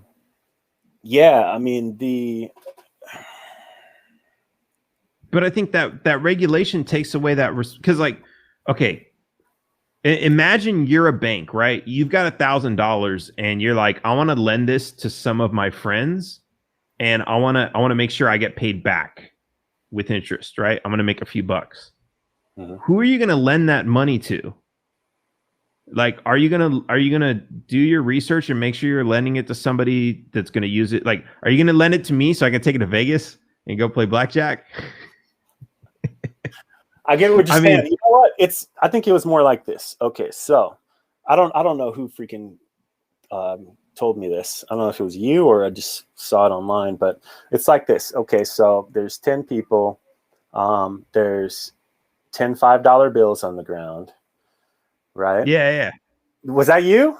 There's 10 people. I think so. It was a John Stossel video. It was $1 bills, and if you leave them there, they turn into $5 bills. Right. And let's just say, if more than half of them are picked up, then you don't get that extra money, right? So one person, after a while, is sitting there. They have to sit there for 1 hour. One person, 30 minutes later, one person picks up one of the bills. Right then and there, 4 people know that they could pick up the bills and get away with it, and they'll have more money than everyone else. They'll be the top 5 that has $15 or whatever it is. So then 3 people pick up the bills, and now there's only one person that can pick it up and get the maximum amount of money. 2 people pick up the bills at the same time. and now they're all screwed. I mean, they have some money, but they missed out on, they could have had more, right? So it's kind of like that. I think that's what happened. Like some of these companies felt like they had an advantage on a certain level, and once it started spreading, then just because people aren't perfect, a lot of people are greedy. They just start taking advantage of it more and more, and then they basically use the government as a scapegoat. They said, well, the government told us to do this. It's not our fault. We were, lending out these dog shit loans, to people who we knew weren't going to be able to pay it back. All the blame to someone else instead of taking responsibility for their own company. So I think that they're all to blame, but I don't think that was, I don't think that it was avoidable, because I think that's just what's in people's nature in a capitalist system that's not perfect yet, and because we went through that, hopefully it won't happen again, or at least not the same way. I'm sure there's going to be another financial crisis at some point. You know what I mean? It's going to be something different. Absolutely. It's someone with a genius idea who's supposedly trying to help people that ends up taking advantage of, people do it all the time. Doing it. Yeah, I mean, something already simple doing like a tax code loophole. You know what I mean? That hasn't been closed. Some loopholes have been open for decades. People are just constantly milking it. And wait, milking it or not paying it. I take that. I'm taking that personally, man. You know what? It all depends on like, right. Well, right, and this is what's interesting about that perspective too, right? Because like I've met some millionaires who are like, tax the rich, and it's like, wait a minute, dude, you're kind of like, tax the 1%, and if you have $10 million, I think you're in the 1%, or like at least not the 1% of the US, but 1% of the world or something like that. I don't know what the numbers are, but like these are wealthy people, and they're sitting around saying, yeah, it's all the billionaires. I'm just a millionaire. It's all the billionaires who aren't. So it's like talk about perspective. Like, it's always like, no matter how rich you are, there's always somebody else richer than you who should be paying more in taxes. And that's what's wrong with the world. Like fucking Jeff Bezos is probably sitting around saying like, I know this. I know Bill Gates really has more money than me, and he should be paying more in taxes. Like, there's probably he's probably sitting around fucking cursing somebody. But like Bezos and Musk, I think, are a little bit different than Gates. Gates didn't he cashed out of Microsoft, didn't he? Pretty much. But those other guys, most of their money is in stock. They're still in it, right? Yeah. So how do you? But that's another thing. You're taking money out of their company. That's the other thing people don't recognize. Like it's like when they say tax the rich, it's not like they have a bank account sitting there with like $100 billion in it. Right. Like you just go, it's exactly that. It's like it's in investments, or it's in other things. But actually, I wanted to bring this point up too, because like you were talking about like people making stupid decisions, and you're also talking about like transparency and people not having information. And I think this one's really important. So, like in the early 2000s, like I haven't even looked into this shit, because I know like the bank's interest rates are like nothing right now. Like they're not going to give you anything. But I remember like in the early 2000s, I was trying to save money, and there was this bank called ING that was brand new, and it was like what do they call it? They didn't have any branches. It was a branchless banking or something, right? I know there's some other companies like that now, but so that was their whole thing. Branchless banking. It's all online. You connect it to your other bank account. You transfer your money there. And they had 3 accounts. They had a checking account, a savings account, and a CD. And most banks had these things, right? Mm-hmm. And the checking account gave you 0 interest. The savings account gave you like 2 to 3% between all the banks. And then the CDs would give you it would depend. If you want to put it in a CD for 6 months, you'd get like 3%. If you want to put it in for 12 months, you get 3.5%. Blah blah blah. And really, what the banks were doing was, and this was beautiful. This was a beautiful system, right? The banks were saying, "Hey, we're going to take your money and we're going to lend it to people but we want to make sure you're not going to do a run on the bank and come around asking for all your money so that our bank gets shut down because we don't have because we don't have the money. We lent it out. And so what's interesting is that was the difference between a checking account and a savings account and a CD, was that the CD, they knew that money is going to be here and you can't withdraw it. Right. They knew with a savings account, you're less likely to withdraw it. So they'd give you a little bit of interest. And then a checking account, they consider they might write all that out in a check tomorrow and expect that to happen. Right. And I think that's really important because that put the power in our hands to determine how much of the money the bank was going to lend out. And I think it still wasn't as transparent because they wouldn't tell us hey, when this is our current reserve rate. You walk in there and they tell you the interest rates, but they don't tell you the reserve rates. And so imagine if they said yeah, your CD, we have a 10% reserve rate, which means we're lending out 90% of it. But you're locking your money in. So, it's that's the thing. The savings, we're keeping a 50% reserve and checking is 80%. I don't know, 100% reserve, whatever. That would put the responsibility on us to say, okay, it's an 80% reserve. That means if the bank collapses, I could possibly lose 20% of that, of what I deposited there, which isn't a whole lot in considering, all this, how often do banks fail? Not that often. Okay, fine. I'm comfortable with that risk. Isn't it still FDIC insured up to $100,000 per account? Right. And having insurance on top of that is fine, right? I'm not too concerned with that, but ultimately that insurance should be paid for by the banks, not by the taxpayer, right? Well, I mean, that's the whole idea of how much a bank should loan out is an economic decision of the society, or of the government. Yeah, it's straight in economics. But I mean, it's okay. But imagine this: you have two banks, right? One bank is going to give you 1% interest, and the other bank is going to give you 10% interest. But the bank giving you 10% interest has a much lower reserve rate, and so you might go to them and ask for their money, and they might not have it. But you want that 10% interest. Isn't that your own? Don't you feel that you should have the right to make that decision? Okay, so what do you mean? What do you mean they might not have it? You go there asking for $1 million, and they say, okay, well, we don't have $1 million on hand right now, but we could get it to you within 24 hours, like that, or we don't have that, or because we don't have the money to pay you, and exactly. It might be a week, it might be a month, but at the same time, that doesn't happen often. That's what I'm saying. That happened during the housing crisis, I guess, but it. Right. And right. And you're right. And it doesn't happen that often, but it happened during the housing crisis because banks, I mean, it's a matter of managing risk, right? You get car insurance on your car, but you don't expect to crash every day, right? And the same thing with the banks. They don't expect the banks to crash every day, but when they do, that's what they have the insurance for. And so your insurance might be okay, you might say, I don't trust the banks, right? What if they collapse again? So I'm not going to put my money in the bank. And there are people like that. They keep cash or they keep gold and silver, right? There's all kinds of different ways to manage your risk in the economy. The only thing is, I guess,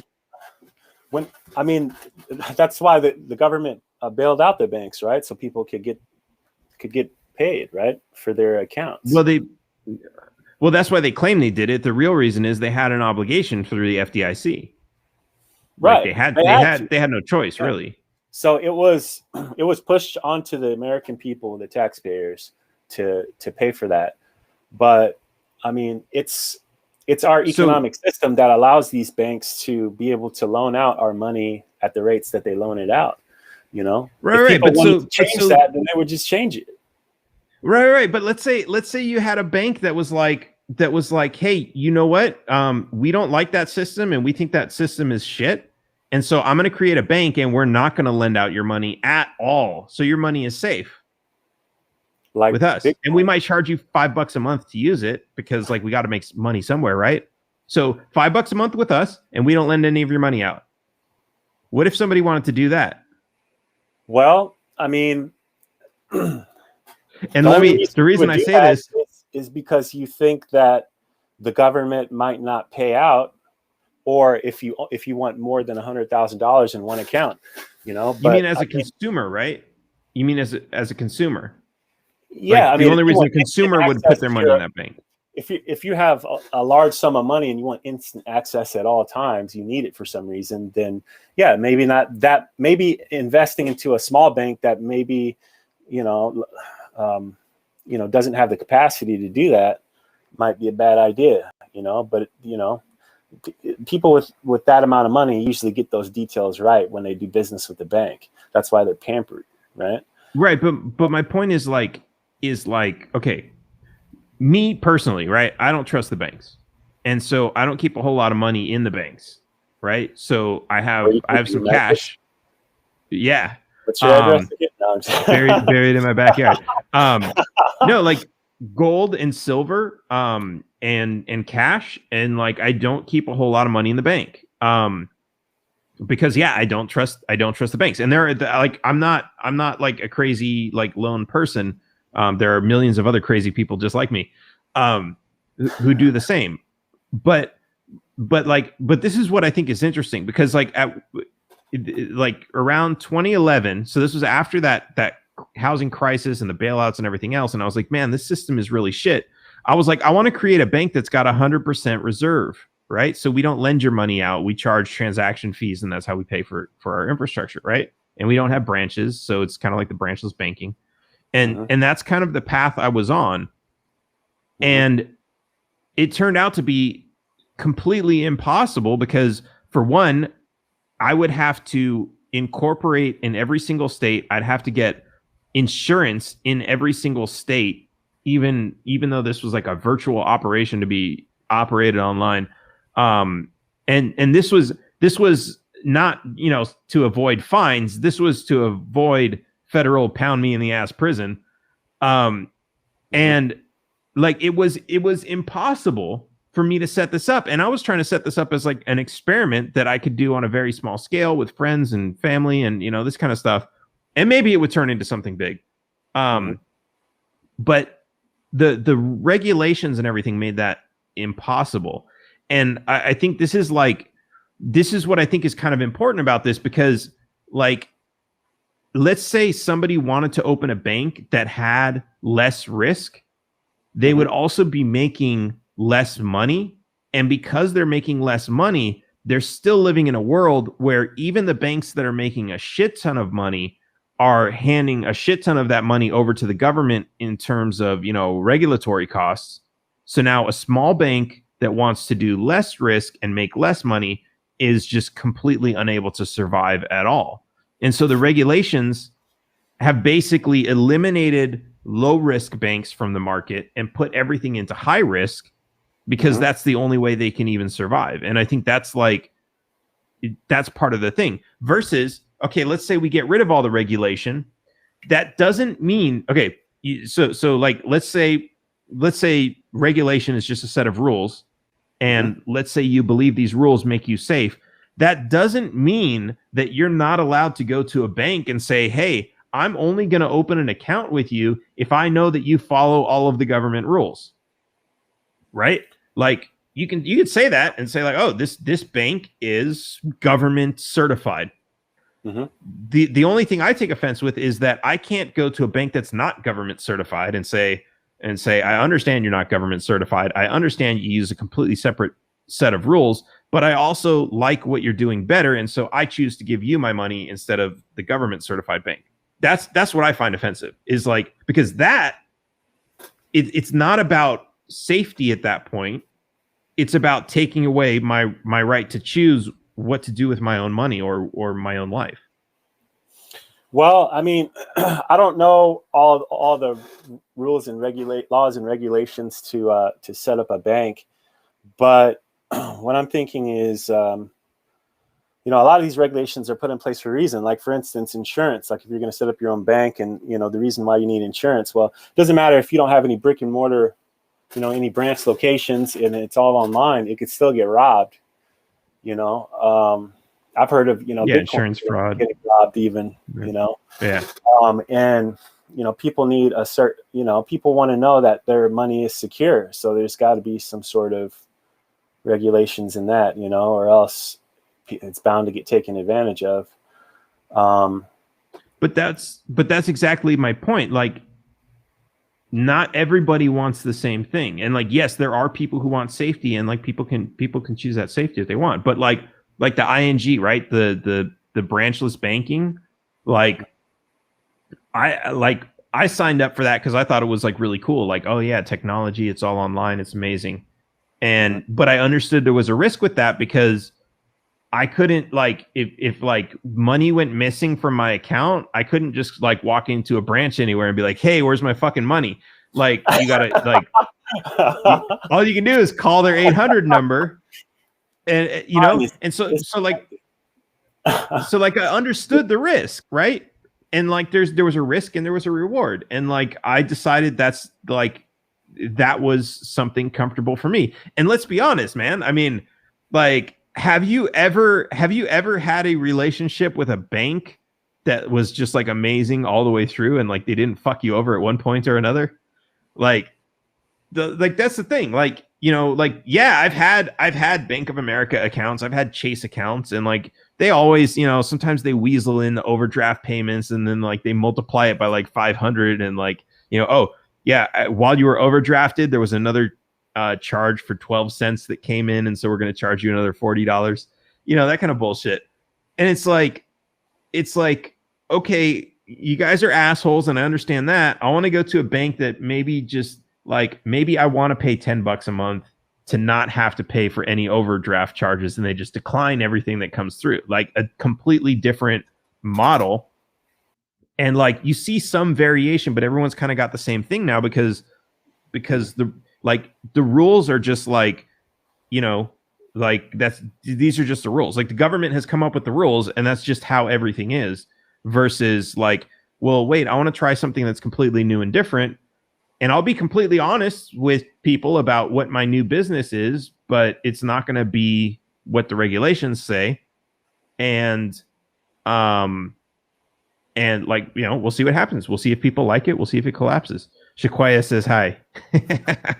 Oh, hey, what's up? How you doing? Hey, man, I mean, there's a certain level of risk in all this stuff. You know what I mean? Like, for instance, you know, you said before that you have money in gold.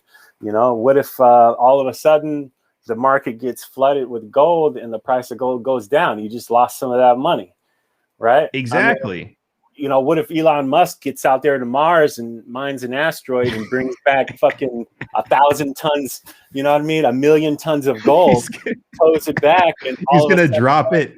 He's going to drop it and cause like the next fucking like dinosaur crater and like kill us all.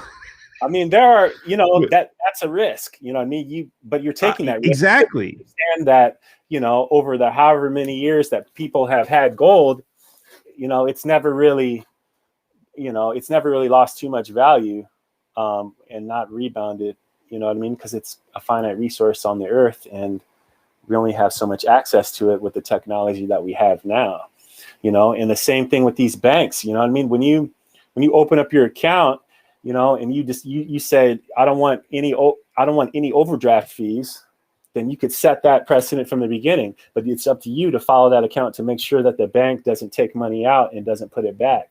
You know what I mean? You know, it's your responsibility. Well, that's the thing.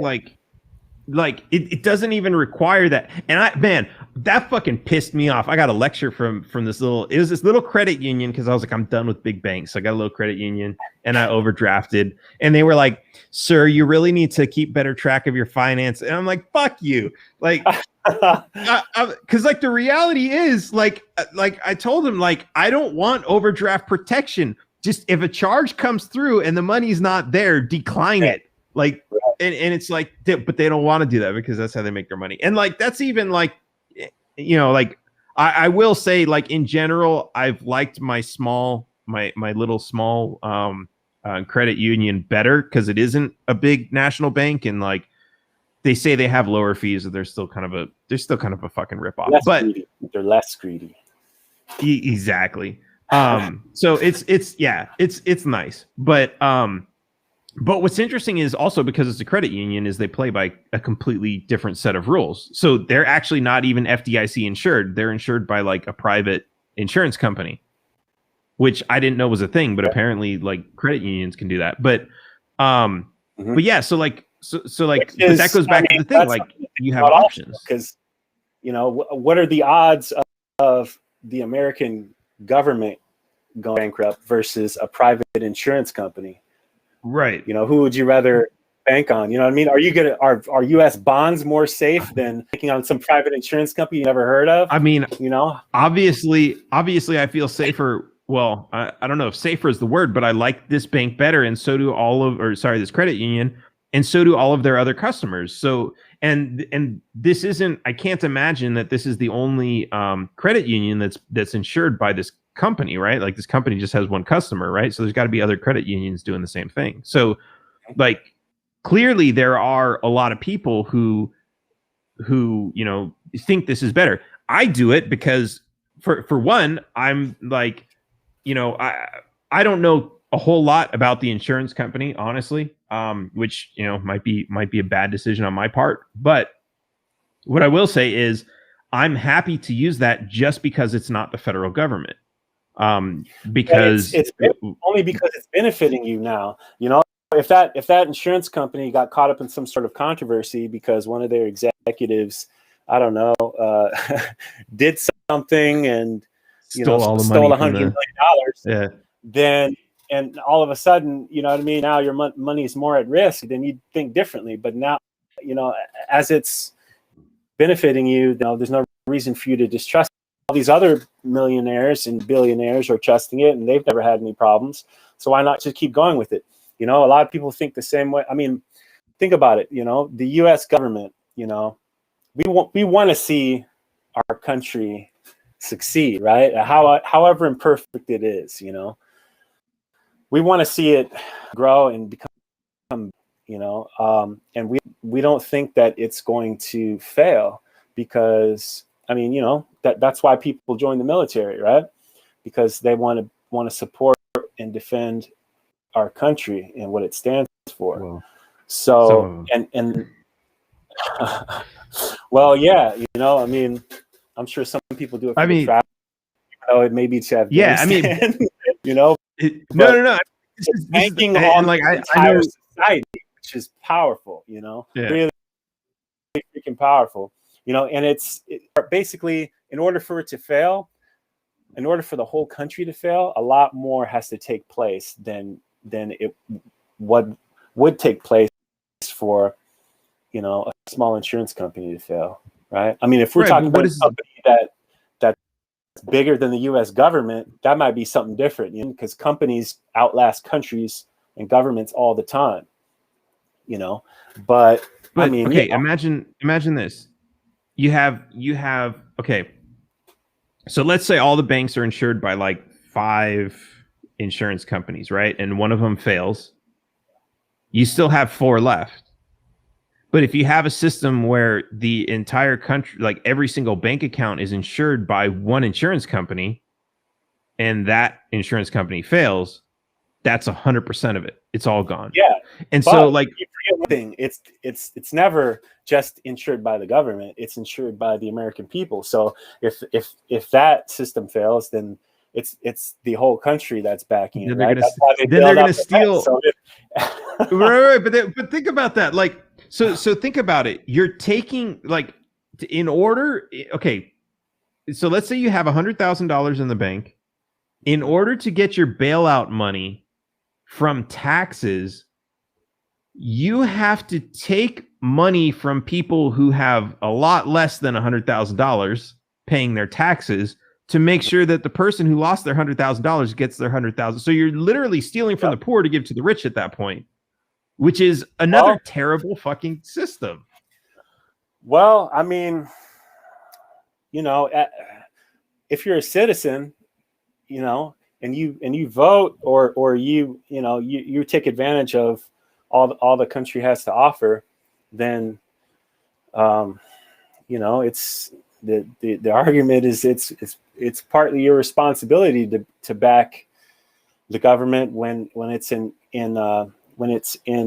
jeopardy of destroying the whole country. But that's the thing. Imagine you're the government, right? Like, imagine you're the fucking president, and you're sitting there like, okay, we're gonna try something. We have no idea if it's gonna work, but it's this new policy, and we're gonna force 350 million Americans to follow this policy and participate in this program, knowing that it's never been tried before. It could be something brand new, but it's okay, because if it fails, these 350 million people are going to back me up, and they're going to help me clean up the mess that I just made as president. And so, like, this is what versus, like, imagine this, like, imagine, like, instead of becoming president, this person says, like, I'm going to be an entrepreneur. I have a new idea that I think is going to revolutionize the banking system. He comes up with it. He creates a business. The government's out of the way. He just creates a business.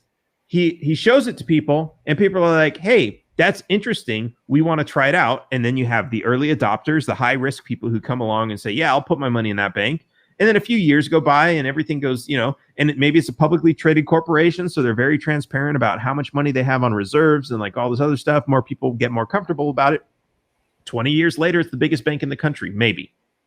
Or maybe there's 10 banks trying to do this, and maybe one of them is still around 20 years later.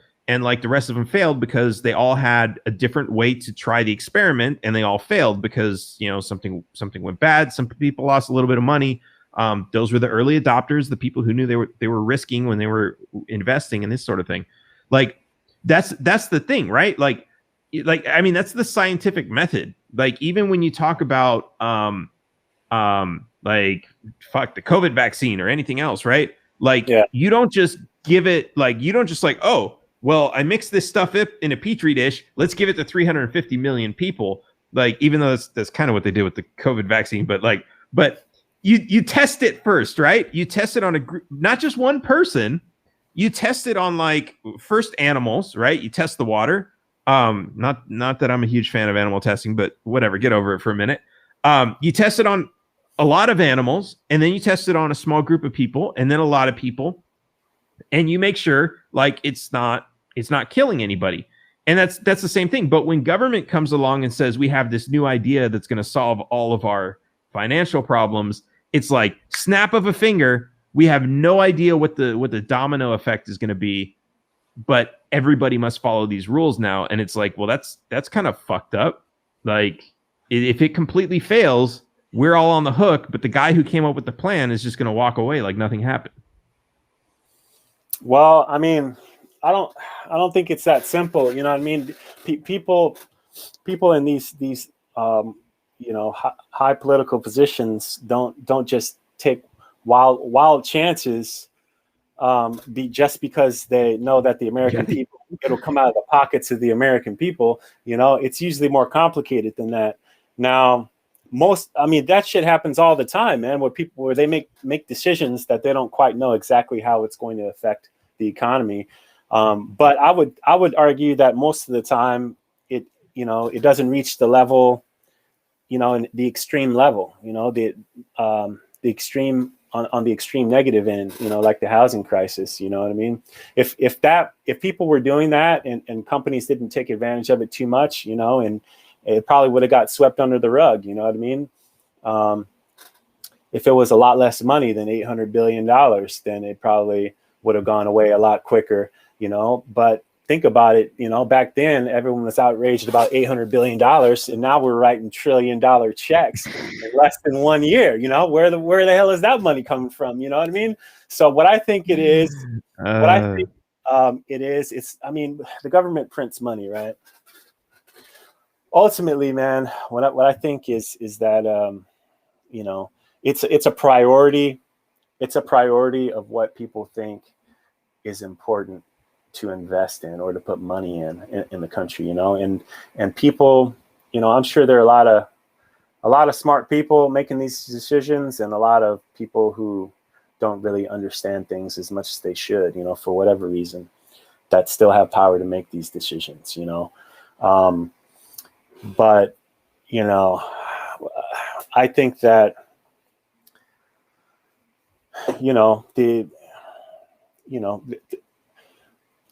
there are people in power who prioritize things, and most of the time it's for the status quo, you know, because things are working, the country's not falling apart now. They want to keep it more the way it is than to change things radically, you know, because the more you change things radically, the more risk there is to things falling apart. So it seems in politics that the same mantra is to change things, but change them really slow. You know, that way we can level the risk out, you know, which is beneficial in certain ways, but horrible in other ways. You know what I mean? There are still decisions that are made that are bad that we still live with, you know, like private prisons. You know what I mean? Most private prisons are state. You know what I mean? The government recently came out and said investing in private prisons, but how many do they have? You know, what, 6? You know what I mean? Most of them are state owned, and they're all over the place. You know what I mean? That's actually, you know, American capitalism benefiting off sending people, you know, which can't be a good thing. You know, it's like a freaking, you know, I mean, that can't It's be like more a slave trade. Yeah, basically. Yeah, no, it's not. It's not. And like, this is like, man,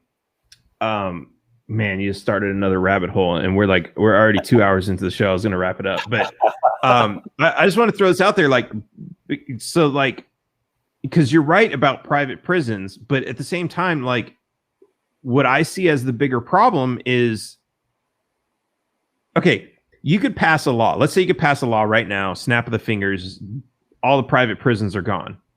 What's that really going to change? You still have all these bullshit laws that are getting peaceful people locked up for nothing, right? Like a lot of like drug possession laws, a lot of bullshit laws. Mm-hmm. And they're still so they're going to go to state prisons instead of private prisons. And I get it, like, you know, they're going to say like, oh well, yeah, but the financial incentive isn't there. But I think it is, because like we see this all the time. Like when I went my first time, I went to go testify against a law, or for a law, actually. We were going to pass a law that removed all cannabis prohibition in Texas, and the only person who came there to speak out against this law was a fucking prison warden. And it's like, there's still a financial incentive there. It's not like, it's not a corporation that's going to say, oh, we're going to lose all this, we're going to lose our profit off of, charging 3 cents an hour for these guys' labor. It's not that. It's instead, it's the prison guards unions who, we've got all these prison guards. And if we downsize the prison system, then, like, we have fewer prison guards, which means the union receives less in dues. So like there's still profit incentives, and it might be less in that direction, but it's still there. And so like I see that problem, and I say like, okay, yeah, you can talk about getting rid of the private prisons, but ultimately, why are all these people in prison in the first place? And that's all these other bullshit laws. So I mean, I guess it's like a multi-sided issue, but I think it's like, I don't know. I mean, I guess that's the thing, right? I was just trying to illustrate it as one of those decisions where that someone made it and thought it would be positive and beneficial, but it's actually right. And then it turned out all fucked up. Yeah, it could be like the law, like the 3 strikes law, or a gun control law, or something like that. Or an abortion law. You know what I mean? Making abortion illegal could have negative impacts, or prohibition. You know what I mean? It could be a lot of these different things. But I mean, I don't think all of these issues are necessarily the most important and to make our society better. But they're up there. I would say the most important are a couple of things: healthcare and definitely education. I think those are priority, because what's more important than that? If you're not in good health, then how are you gonna succeed? And if you're stupid or uninformed, then how are you gonna succeed? You know what I mean? When everything's working against you if you can't have those two. So that has to be prioritized for sure, and we haven't even done that. So all these laws and stuff are usually set up so people can make money, and to avoid masses amount of people revolting against it. If they remember the status quo, if we can make these laws and keep things more the same than to radically change them, then we'll make sure that the society doesn't fall apart. So, healthcare is a little bit more simple than education. Education is pretty broad, but still just as important, yeah. So awesome. Man, and I got so much to say about those, but I'm gonna hold back. I gotta get running. This has been an awesome show. Thanks for joining me, man. Hopefully, did you have a good time? Are you gonna come back? Yeah, I'll come back on. Yeah. All right, for sure, man. Cool. All right. Well, you're not involved in politics, but every show I give my guests an opportunity to plug anything. Like if you want to fucking advertise something, I know you're obviously working for the Hawaii Travel Board right now, advertising for them. No, this is Maui. We just got back from Maui about a week ago, but it was a fun trip. But no, I'd say main thing I'm working on is an apparel company. It's called Vivid Eye Productions. The website isn't live yet, but hopefully it will be soon. So, come check that out when you get a chance. Give me a sneak preview, man. I want to see that stuff. I'll pip it on the show. All right, man. If you like the show, even if you didn't, make sure to hit like and share. And head over to taxationistheft.info. Support the show by buying a hat or a T-shirt or a flag or a stamp to stamp all of your dollar bills to say Taxation is Theft. And also check out Taxation is Theft wherever you get your favorite podcasts, and make sure you hit subscribe. And I will see you guys next time. Taxation is Theft. Peace.